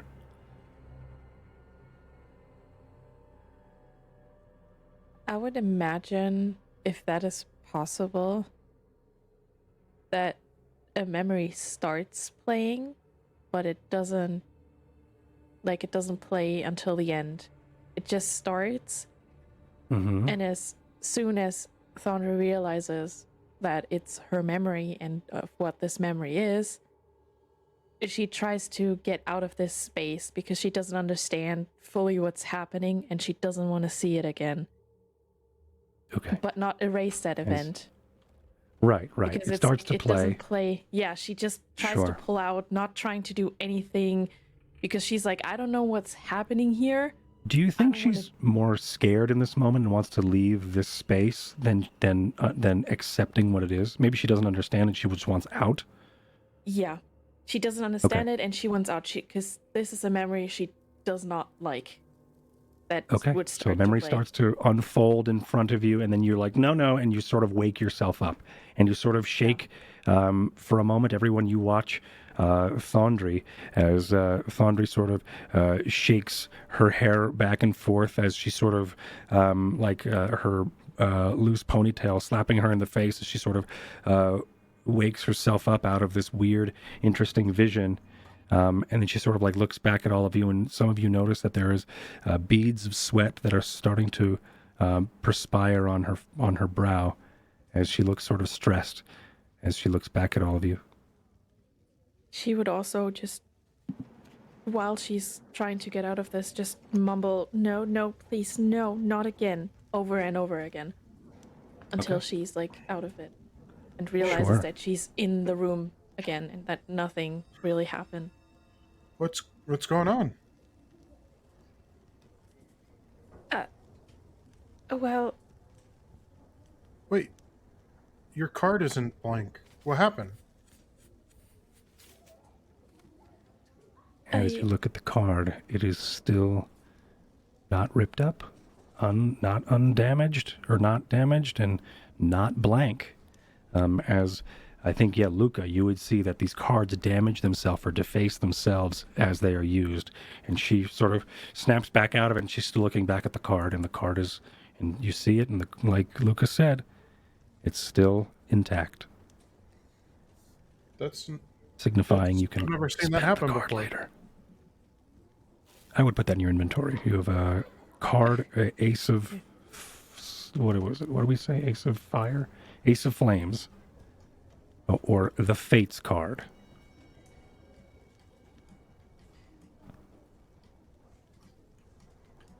So what happened, Thondri? There was this weird space, and I don't know. I just, anyone else want to draw a card next? This was nothing. It was just a card, I guess. Are you sure? Do you want me to identify it for you? No, it's fine. Can I keep it? It's a very pretty insight picture check her? God damn. You can totally insight check her, sure. I'm definitely gonna try to deceive here. Okay, yeah, do it. But you do want to keep the card, though, right? The one. Yeah. Wow, look at that insight. That's a 20. Excuse me, a 21. So would I just roll deception against that? You would roll deception. Or persuade if you're not lying. Oh, I am absolutely lying. Okay. Oh, I thought that was a 20, but I saw the 0. Okay, so a 13, yeah. You could tell that she is being deceptive. Okay. I'm going to... Mm-hmm. I'm just going to let it go for now. Thondri, what do you think your tell is?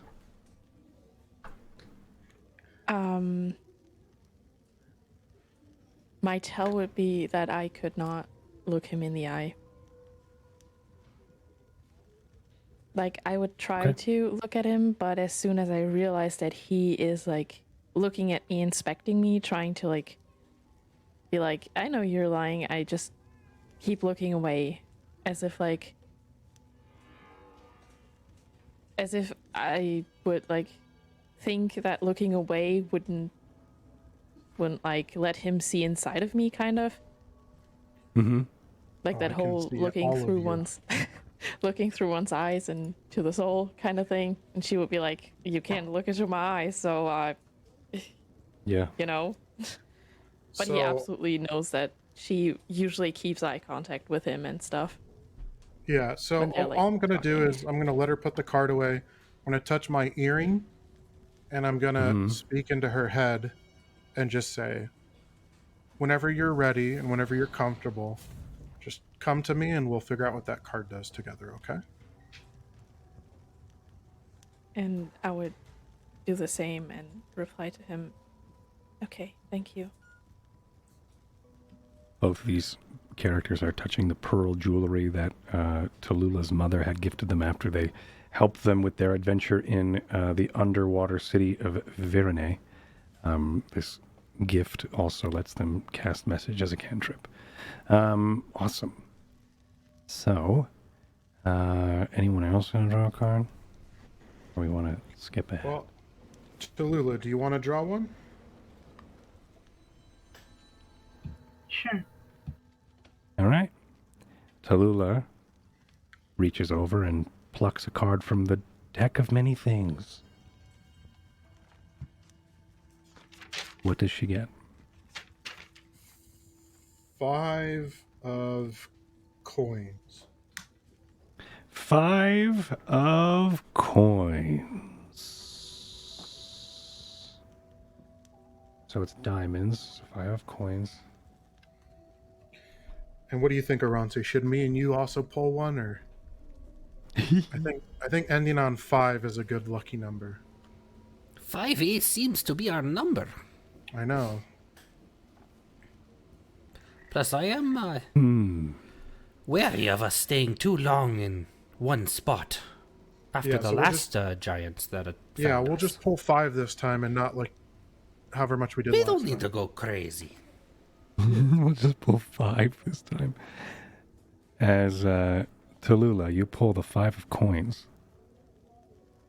You have a moment where you are looking at, I would assume, Aquan or Elvish. What did you learn first as a sea elf? Did you learn Elvish or did you learn Aquan? Aquan, of course, being I think it's Aquan. I would assume it is. The underwater language. Aquan? Okay. The Aquan symbol for 5 is on the card.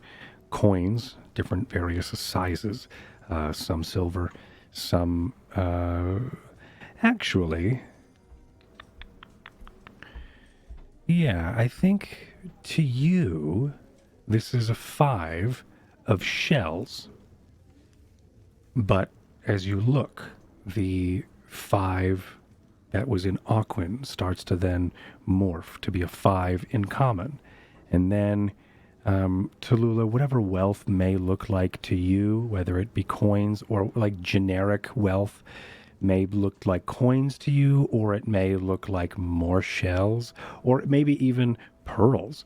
As I think to you, it's not even a 5 of coins. Maybe it's a 5 of pearls. Yes, I think as this 5... What was that?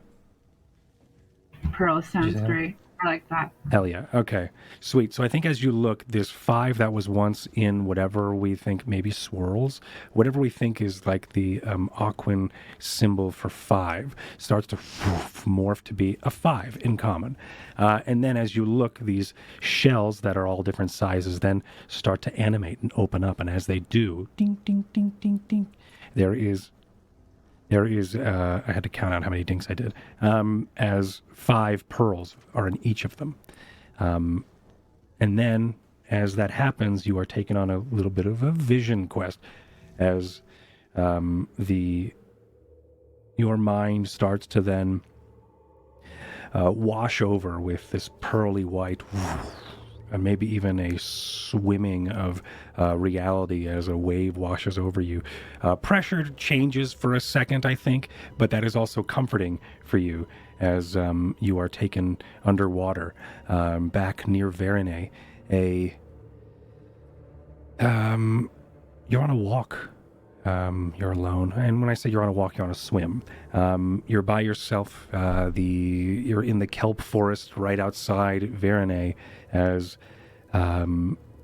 you noticed something shiny on the ground. Sometimes it's nothing. It's usually either a fish poking out, or maybe even it's a corpse of a dead fish, or sometimes it's, if you're lucky, it's treasure. But as you get closer, you notice that there are these silver-lined clamshells. And you reach down and pick them up. They open, and as they do, a bloom of flowers in each one of them start to then erupt, the clam opening, and then a blooming of some of these plants that you've seen here that you've been exploring the surface, as some of your favorite ones as they bloom outward. And then you spend a good part of the time admiring these 5 different clams with these 5 different shellfish with these 5 different pearly flowers. As you sort of peel back these petals, inside each of them is a perfectly translucent sphere. It's really hard to see underwater, translucent and translucent, but you could feel it. It has a cool weight, a cool, satisfying weight to it as it fits in your palm. And I think you're just left there as you come back to reality in this moment. The meta of what just happened is you have 5 inspiration rolls that you can use whenever you like. You could even put them on your friends, or you can also just have them for yourself. You have 5 available, and inspiration means you can roll a second dice and take the higher. And you can use that whenever you like. Nice. That is what your vision did. As you are, I think, satisfied, maybe as you sort of come back to, and there's a moment where there's a moment of bliss and satisfaction and comfort on the face of Tallulah, as the card that she is holding is now blank.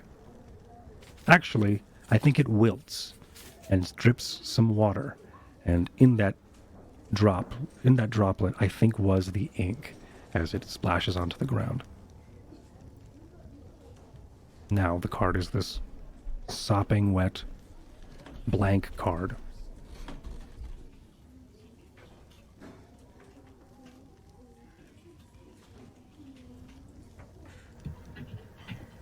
What happened?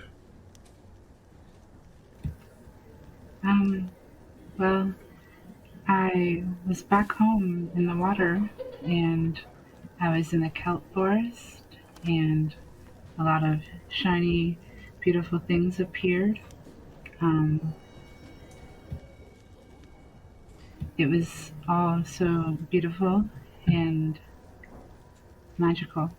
And I just feel really happy now. Oh, that's good. Yeah, see, guys, we haven't pulled anything bad. The giggling in the background is probably an interesting miasma of memories of Luca's that play in his subconscious in the background of this weird interdimensional cottage. All right, Aransi. Can I pull another card? I feel like I got the short end of the stick here with everybody's cards. I'm just, I now realize why there aren't 52 cards in the actual deck of anything.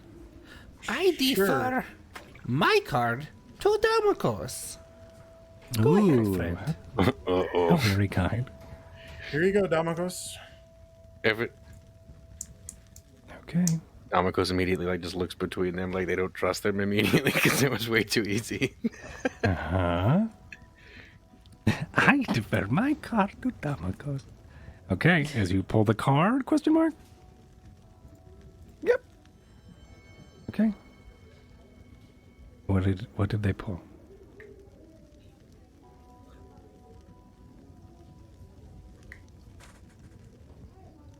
$10 of coins. 10 of coins. Not a named one. 10 of coins. All right, the last one was 5 of coins. 10 of coins. Yeah, it looks like it's just it's not a named one, but it is the Not a highest named one. coins. That's true. It doesn't have a name. I mean, Roll me a... Actually, you see this card. It shows itself as to be a 10 in Draconic, and then the scratches of Draconic start to morph and change into common 10. The coins that are in front, or that you are looking at, are all coins of a denomination that are of Willowlock. They have a crimson face of a dragon silhouette on these golden coins. With what's nice and what's super cool about and what the Crimson Queen insisted was her coin be inlaid copper of her face on a gold coin. So each coin isn't just stamped; it is there is a copper inlay of a silhouette of the bust of the Crimson Queen, being a dragon, and so you see these 10 coins. Excuse me. You see these 10 coins across the card here as they start to spin, and as they do, you are taken on a journey, and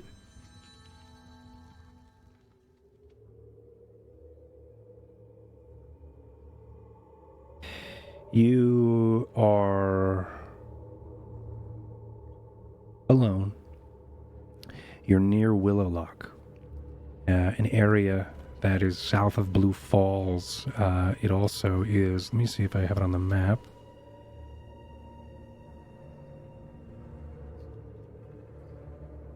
Oh, jeez, hold on. I've done goofed something. I've done goofed something awful. Hold on, let me... What the fuck? Don't make no sense. Minus 50 DKP. Yeah, exactly. Oh, I think I know what I did. I know what I did. Okay. As Willowlock is just underneath Blue Falls here. In this area, it is swampy. It's like a mix of... there are the mesas to the northeast, which those mesas are... one of those mesas is where Blue Falls is. But the wind through this area does bring a very stagnant air. Usually here, and the swamps of Aftoki start, and people would say that they probably start here, those wetlands, as Willowlock has their large keep for the Red Queen. or the Crimson Queen, excuse me. You are walking the cobbles of the keep as your boots start to slock in some of the footprints of the soft ground here, as you see up ahead an old footlocker merged into the mud nearby. The mud smells like rotting vegetation, and also like an old frog's pond, which smells different than a young frog's pond. But anyway, you approach it, and the casket or this footlocker opens itself. Casket's a scary word, but this the cask of this, or the footlocker, opens on its own, and as it does, I need you to roll a D10 for me. Alrighty.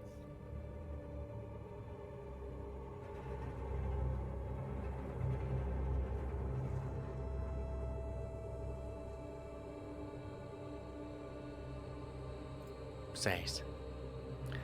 That would be 6. Is that draconic for 6? As you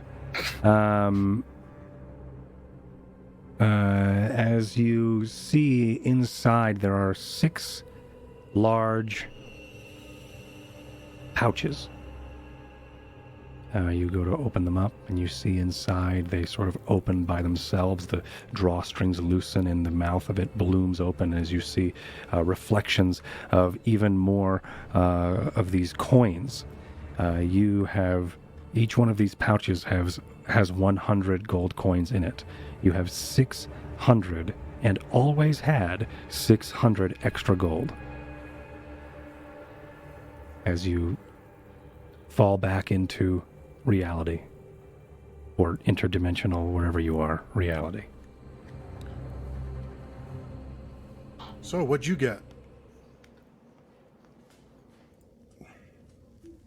I remembered something I had. They throw their backpack on the ground. It's heavier than... It's 600 gold heavier, which is a fucking lot of gold. You may have changed. You may have also swapped it out to diamonds or something. You don't need to have... It's like Yeah, I 30 think it'd pounds, probably be yeah. like some that's a lot some of... type of you gem probably would've... that I would have been able to exchange it in with a lock for, maybe. Yeah. So you could even write that down. You have 6 100 gold piece worth gems. All right. And Are they diamonds? How much are diamonds? That would be fucking... It depends on the quality of the diamond. Let me just say that you have... like a 100 gold diamond or something. Yeah, fuck that gold shit. Pearl. I think what you have is you have 6 diamonds. 6 diamonds, bad. All right. Each worth 100 gold. Each worth 100 gold. Yeah, and I think that's res worthy. I don't remember what the res diamonds are, but Revivication is 300 gold worth. oh, get fucked. Anyway, yeah, you have 6 of them. Not 300. You have 6 100 ones. So yeah, so you could somebody would be 3 of those diamonds. someone twice. Okay. Yeah. Well, seeing that you now have 6 diamonds, and seeing that everyone has pulled really good cards, Luca's going to confidently pull the next card Oh because my god. it's a deck of good things, and only one bad thing has happened so far. Oof. Okay.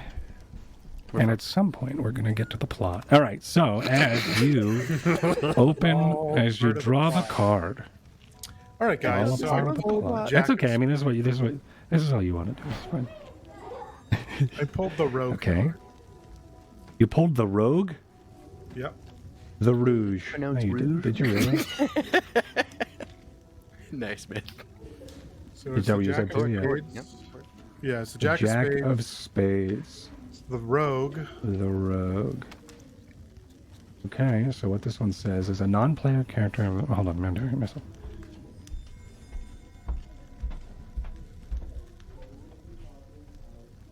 Interesting.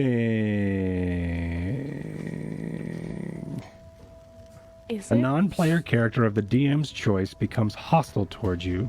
The identity of your new enemy isn't known until the NPC or someone else reveals it. Nothing less than a wish spell or a divine intervention can end the NPC's hostility towards you. how fun. Okay. Alrighty. Think I of have to good write things. this down. Yeah, shopping episode. That's what it sounds like. What it feels like. The is. Hold on. Let me write this fucking shit down. What do you write? The rogue. Yep. Rogue card. Now it just depends on how mean Myth wants to be. Mm-hmm. Who is now my mortal enemy? It is I. No, I'm just kidding. It could be. I am here to destroy you, Luca. As Winston shows up around the corner. Oh, Okay, cool. terrible. Please no. You must defeat me or use a wish spell. All right. So as. But what about the kids? I lied about them. Haha. All right. As. Oh boy. Okay. Cool. All right. As you pull the card. What is it? Jack of Spades? What Yeah. is it? Okay. And what is spades again for us? Our conversion. Spades are skulls. Jesus. Okay. So as you pull this card, there is a. It looks like a. What was your first language, Luca? Probably common. Common. So I think that there is an intricate picture of what looks to be a rogue, or at least you would identify them as a roguish type. They have a hood up. They have a cowl around the bottom part of their face. They have a light bronze skin. Their eyebrows are like this dark blue. The cowl is green. There's a gray hood. There's a crossbow on their hip, and a dagger in their right hand as they are approaching with their left in this interesting crouch. A quiver of bolts at their hip as well, and they are sort of the eyes of this interesting portrait on this drawing of this card look to be wonky, like, you know, when you see an artist do pupils weird. It seems to be like that for a moment, but when you notice that, the eyes then start to look at you and they focus perfectly, and as they do, you are taken on a vision, and as you are taken into this vision, you are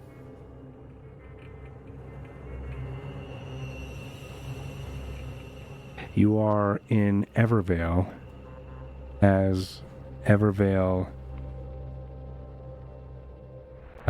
in the through the dregs of Evervale, a place that is known for its seedy environment. It's sort of the dock area. Actually, the dregs are south of the hooks, and the hooks are the docks. But the dregs is usually where the dock workers live. And as you're making your way through this area, you see this very rogue-ish character sort of look over toward you, and they nod. And they tell you to follow them. You begin to approach, and as you do, you begin to hunch down and crouch as they are. They gesture for you to do the same. They pull up their cowl over their nose, and then you do the same in tandem as you both begin to do this roguey crouch sneak. Moments go by, but at these moments, I think, play in your mind as if like flashes of like these fades of location, as different locations of you stepping a couple of steps, and then it fades into another location as if it's fast travel is happening, indicating traveling fast through a market space, through the cobbles underneath, someone dining up above, through an old tavern, and then you find yourself outside of one of the Evervalian banks, one of the many they have. This one is a private bank, not funded by the Sworn or Evervale or the God King. This is a private money lender, as there is a large vault inside. You know this because you are let in through a back entrance with this rogue. You make your way, you approach. The rogue tells you to get closer as a large, intricate circles that would not like rings, large rings with various markings and scribbles go up the side as they start to then revolve some of these rings. They look back as if they heard something. And they look at you and they rest their index to their lips and then the door clicks and a thunk of a lock opens as a vault, the vault doorway swings open. Disappearing behind the door and into the vault is the rogue, this roguish character. You go inside as well, and the door behind the vault closes shut in this pitch black. You take a moment and frantically light a torch or maybe even a tinder twig. It lights too easy.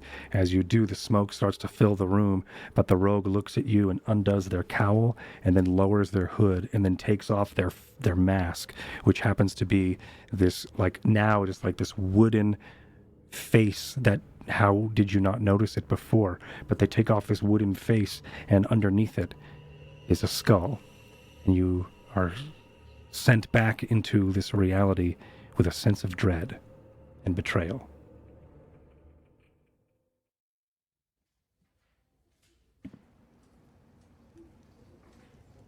What do you do?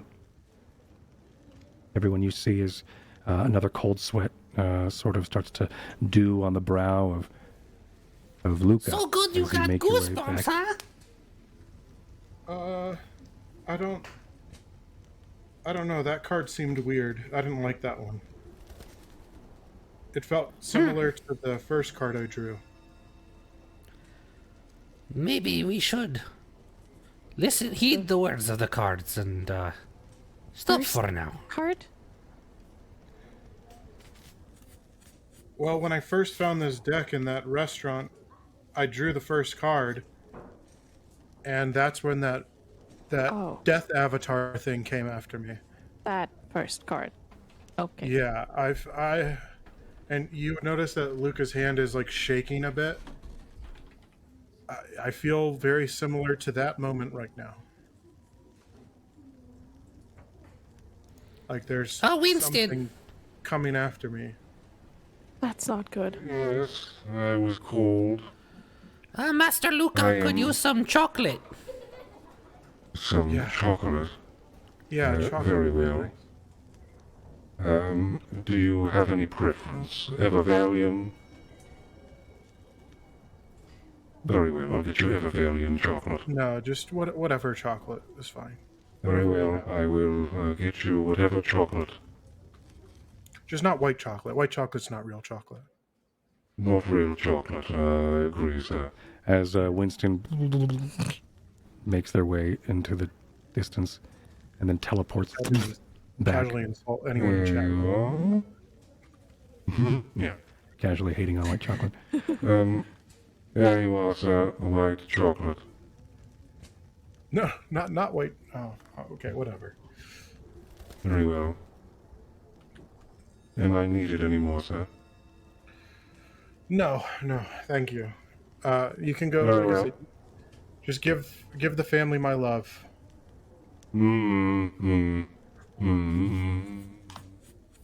As Winston, the house construct, sort of hovers away. By the way, what is Winston Jr.'s birthday?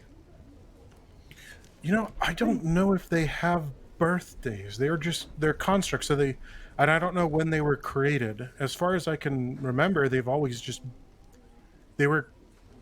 they came alive the same day he did. So I don't know if it's whoever built the house originally, or if maybe I just really wanted him to have a family, so one was created for him. I'm not sure. What was that? Oh, that's probably little Winstina running around. Just that very weird memory that I keep having that keeps popping up. Well, in my then, if subconscious. they've missed so many birthdays, when all this is done in Islak, we should throw them a party. You know, he's part of the crew. They all are. Yeah, we could throw him a party. Normally, I would make a cake or something for their birthday, but they don't eat, so. Maybe we make them their own room so they don't all have to share a trunk. That'd be a nice gift. No, it's not a trunk. It's just like a portal that goes to another room below. So it's what this house is, just in a... Yeah, it's like a house within a house. Oh. Yeah, it's kind of it's almost like a reality within a reality. It gets kind of weird down there for us though, so I recommend going down there.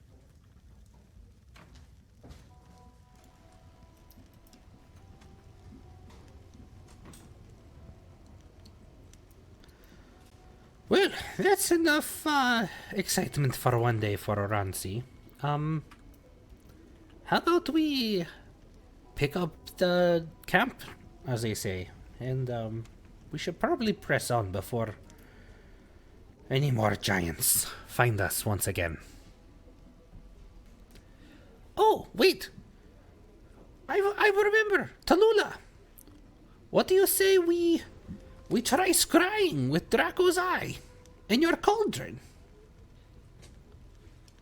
We could look for Hrothgar, so we're not going in blind. That sounds like a good plan. Okay. So with the cauldron in the corner of the room, I think it's the cauldron of scrying, I think it is. You are going to try to scry for Hrothgar.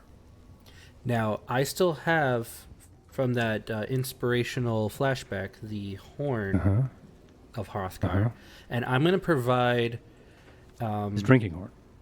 His drinking horn. And I'm going to provide some aid here. Since Tallulah still has one vial left of the essence from Umi that was able to be used for one last use, but while they were still in Lake Vereen. Now, Tallulah,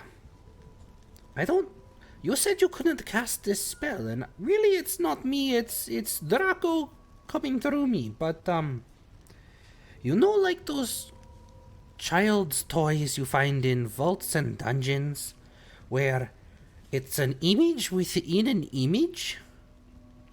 You're not looking at the water, but looking through, past the water, through the cauldron, past your mind's eye.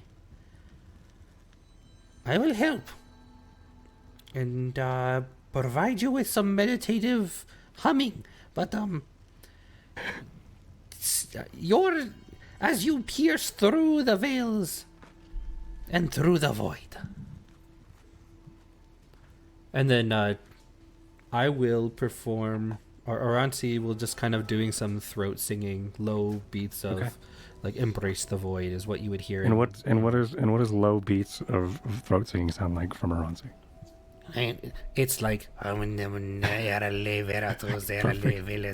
it's his Love high it. pitch. Lo-fi draconic. Okay. So I would just take a deep breath and close my eyes for a second and listen, and then try to stare past the water. Okay. I'm just trying to be extra and move the cauldron over to where everyone is. Right in the middle here.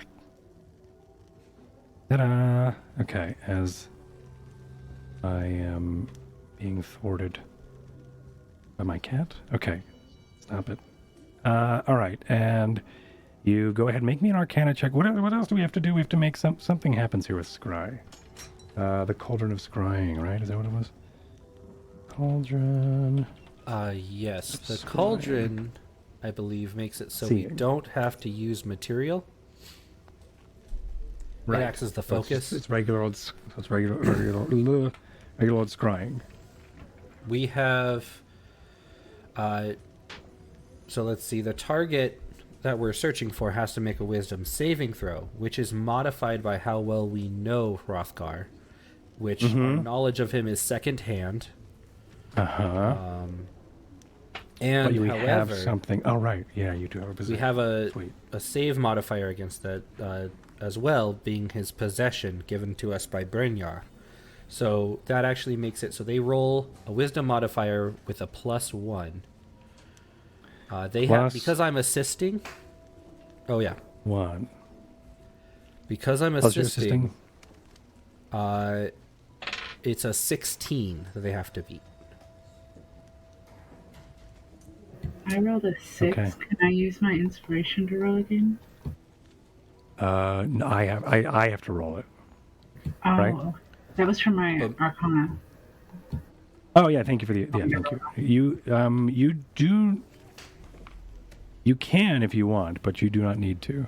That is because if you roll a 1, something bad about the scrying thing will happen, and if you roll a 20, then something sweet would happen with the scrying. So rolling a 16 is not a big deal. So I wouldn't, if I were you, I would not spend your inspiration on it. I won't do that. Maybe she could use one to, if that doesn't go well, maybe you could use one to re-roll or make Cord re-roll. I don't know. That's up to you. Yes. So in this case, I failed. So on the failure, I need to roll a 16. I rolled a 13. No, I rolled a 14. On a failed save, the spell creates an invisible sensor within 10 feet of the target. You can see and hear the sensor if you were there. Target remaining within 10 feet of it for the duration. The creature... Is that like sensor like Catholic Church?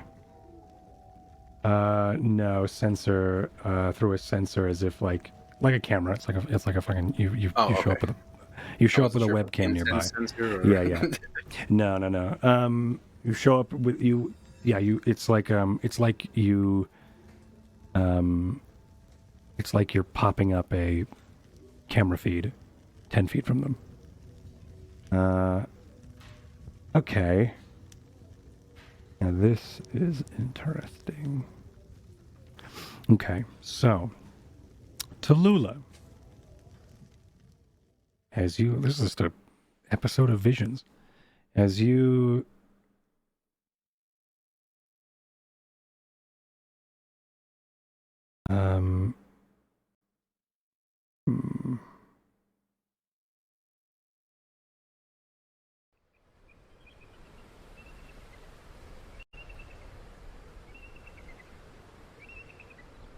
as you stare into the waters of this cauldron. Whoops. What the hell that is. As you stare into the waters of this cauldron, you are taken... The waters begin to ripple, and as they do, you start to see an image, but the ripples slow down and stop. Then for a moment again, you poke the surface to break the tension, and more ripples begin. And the ripples this time complete that image that you saw for a moment before. And when it does happen, you are then transported to a different space.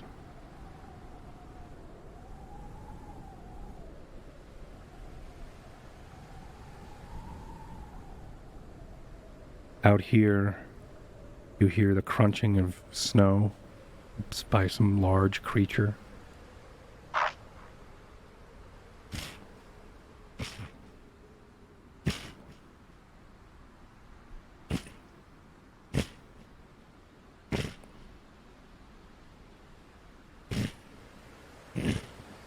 The snow here is not wet or slick. The ground is more frozen than snow-covered. The snow is falling. It is a smaller flake, I think, representing much before the same crystalline snow that you waded through to get and saw the Jarlmoot, the where that last fight was with the ghost giant. But this large creature starts to make the camera, or this sensor is following these feet of this large, dark reptilian creature. As the sensor starts to then pan up this purple-hued, like midnight scaled reptilian creature.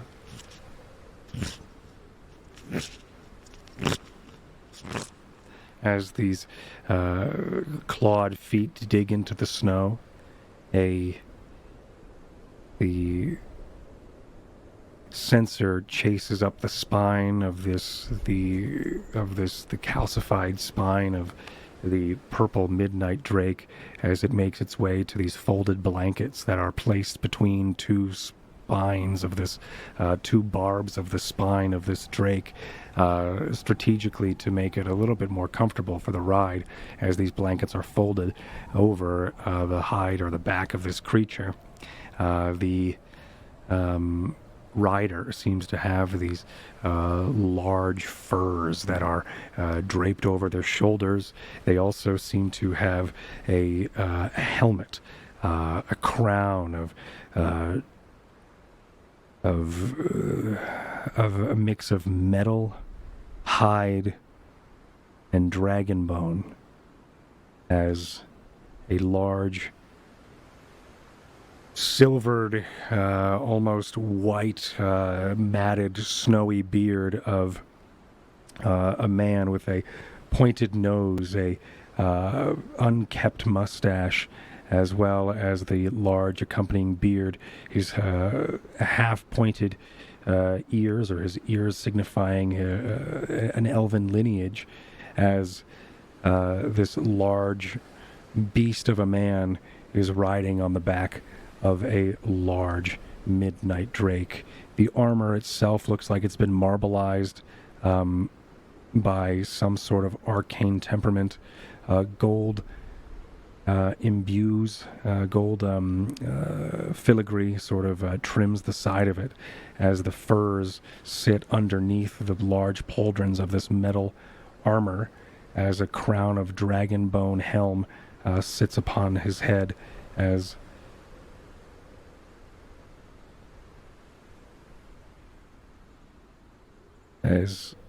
you see the man known as Hrothgar wading through the snow on the back of his midnight drake.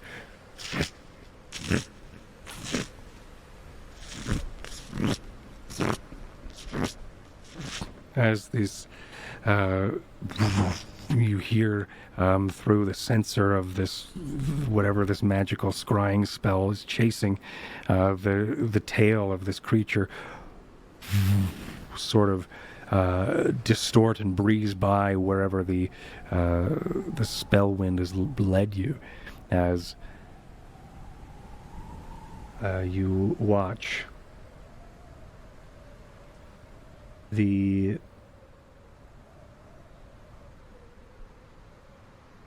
one second. I'm reading the rest of the spell.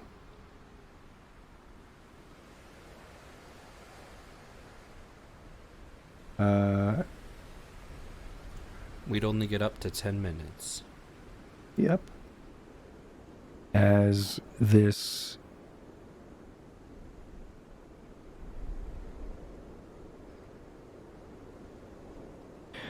I think as you see,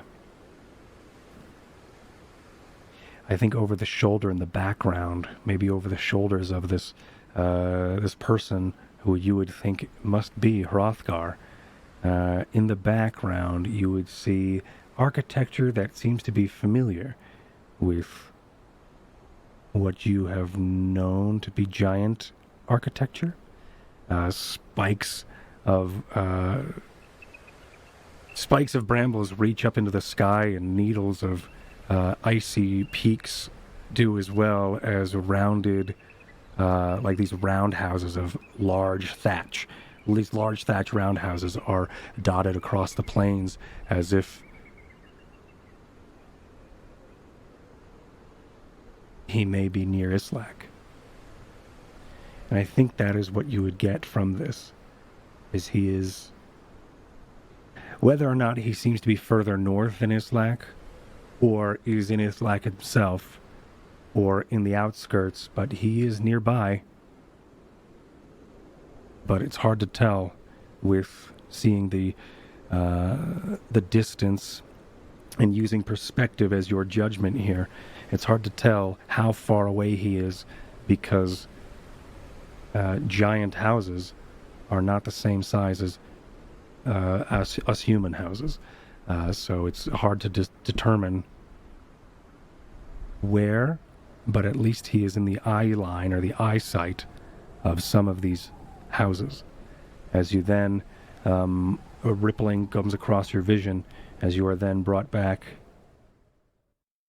to this weird interdimensional reality around your friends. Elele veratus elele. What did you divine? So I would be kind of hugging myself like I'm shivering, and then relay all that info back to everybody. Sure. So after a couple of minutes of discussion and retelling the tale, Tallulah tells you all of the vision she saw. A large creature, dark, dragon-looking or reptilian-looking creature with these wings and a large tail crunching through the snow. Looked to be as if there are these large round thatch-like houses in the distance or in the vicinity. It's hard to say. But she did explain that there are these large furs, if you were to think of a wildling, and their furs from the Game of Thrones, but also this ornate pauldrons that look like there's like these marbleized pauldrons of metal, and this filigree of golden trim and a crown of dragon horns as a helmet. This large silver-beard person is riding this dragon with a determined look, as if he is focused on either looking for something or stopping something or starting something. There is a sense of determination on the face of who you would think, or who Tallulah thinks, is Hrothgar.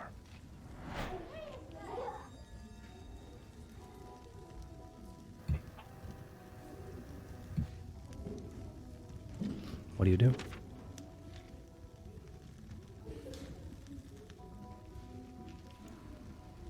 It seems Dra'aCo is also calling us then to hear the peak, the culmination to Islak. I see it only as a sign. Dra'aCo spoke of a giant graveyard, and now Hrothgar is coming to aid us in this battle. It can only be true.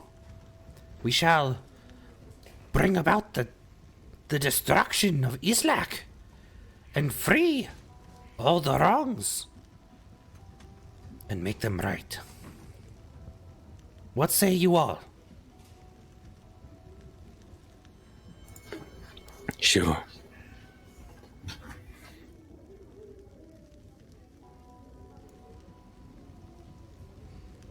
All right, and as you all begin to make your way to continue the traveling towards Islak? Question mark? I'm assuming this is traveling. Unless anyone stops me, I'm doing it. Post haste. Nope, sounds good. Post haste. So, All right, as you all begin to, yes, go ahead. okay, board. So because I'm leaving behind that weapon, because that weapon is how I got my abilities in my Hexblade.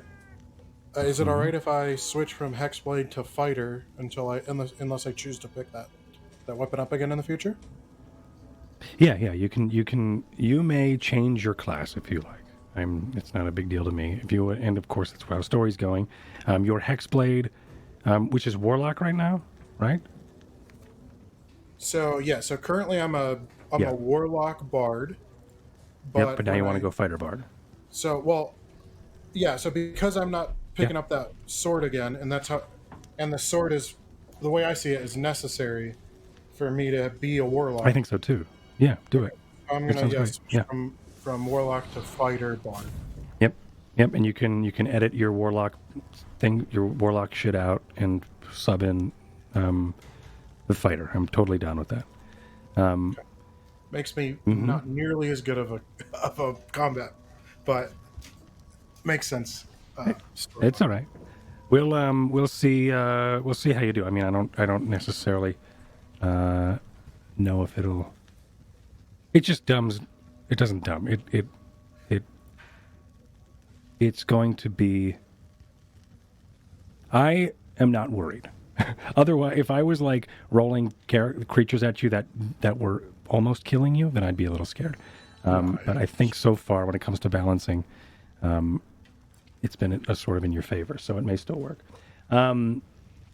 Yeah, that was dope. All right, so as you all, and you could spend your time, of course, the narratively, you could have been training and whatever with your blade or however else you've been here in your Lucasa. But that was amazing. So as you all make your way out in towards the outskirts of the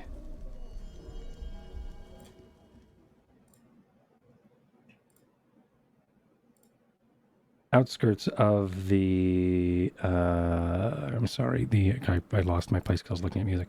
Outskirts of the Lucasa. Snow is starting to trickle in, large flakes on the snowy ground here. It starts to clear up in some places.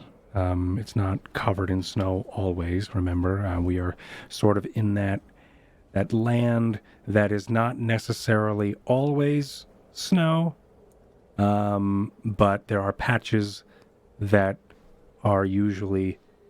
There's patches of snow that are hiding from the sun, or I should say the moon. There are patches of snow throughout, but during the day and during the crystalline geolune moon that orbits, it does melt. But that leaves some rough patches here and there. So there's always like that muddy tundra that is sort of happening as you sort of get farther north. Large flakes are starting to land nearby as a beam of light from geolune is piercing through some of the cloud here. There's still snow falling. It's like, but the sun, right, is always in the south. So the sun, I think, is spraying up towards this direction. Geolune is above, but as it does spray in this direction, there is snow above you. So it's leaving this like snow shower, the sun snow happening. But as you do, you leave. You pack up the dollhouse, so that is the Lucasa, when it transforms back into its toy state. And you press forward towards Islak, in what you would assume is Islak. Outside Islak, and as you approach and you get closer, you notice just up ahead as you do, there is a large structure. A mass, if you would. You get closer and you realize that it's much larger than you expected it to be. There's an archway or a bridge built by, you would assume, giants. At first, Aransi, you thought it was a dragon, and even also Thondri and Damokos. I think you also thought it was a dragon, but it is in fact a bridge that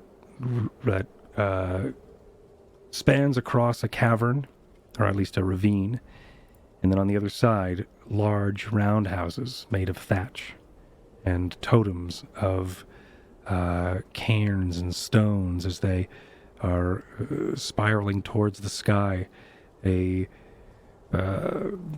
Some pine trees are also reaching up towards the spine, or reaching up towards the Geoloon, as if they are a spine stretching up towards the sky. Ahead of you, you see that large mass, that large bridge. It looks like, as you get closer, it's made from the bones of a dragon. Maybe several dragons, as it looks like piles and piles and piles of bone are stacked in a way to make it look like a large beast is hovering over the archway here as you approach. Up ahead, you hear music. All of you hear this music as it sounds like drums, but also sounds a little like throat singing as well. Not entirely anything familiar, Aransi, but it sounds like joyful merriment, like a festival or an event is happening. Beyond the threshold of this bridge. And you would assume that this would be the entryway to Islak.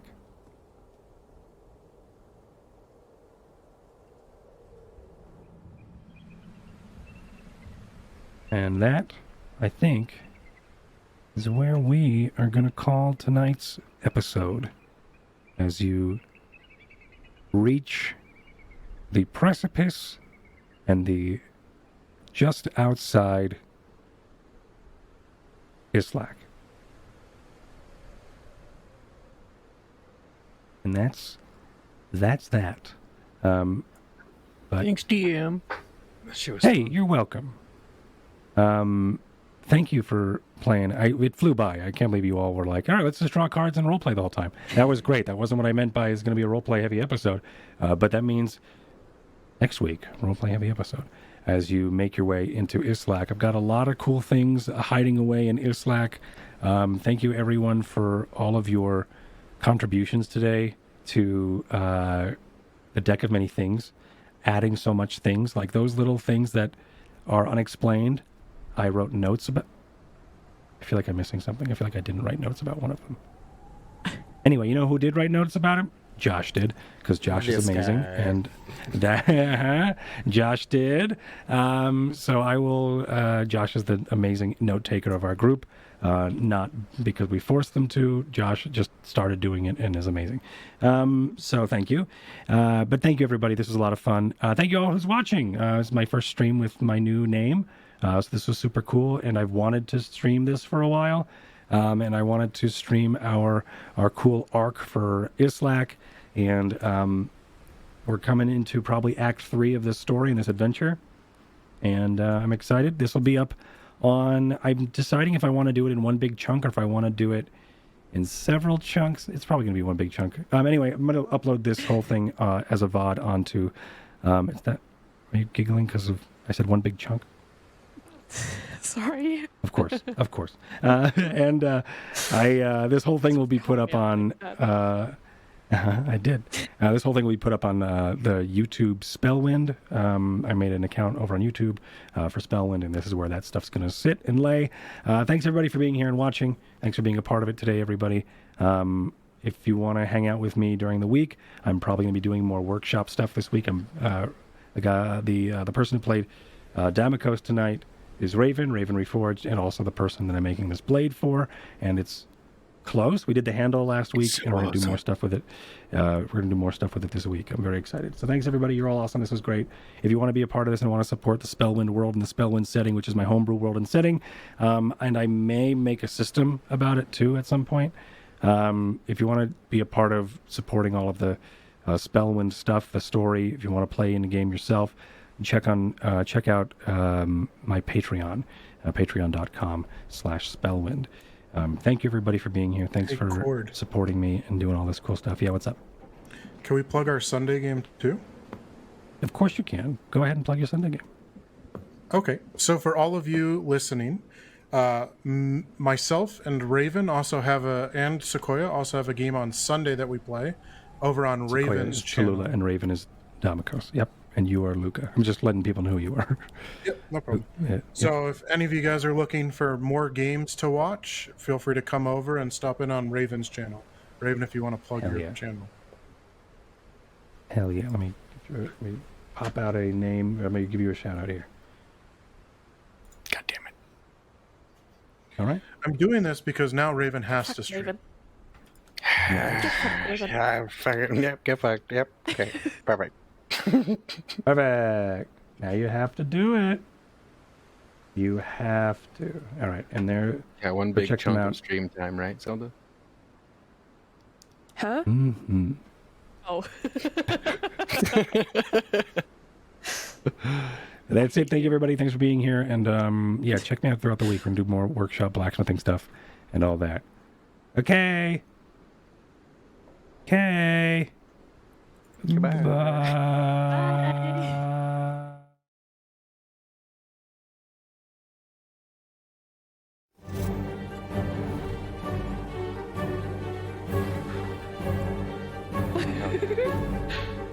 I'm like, no.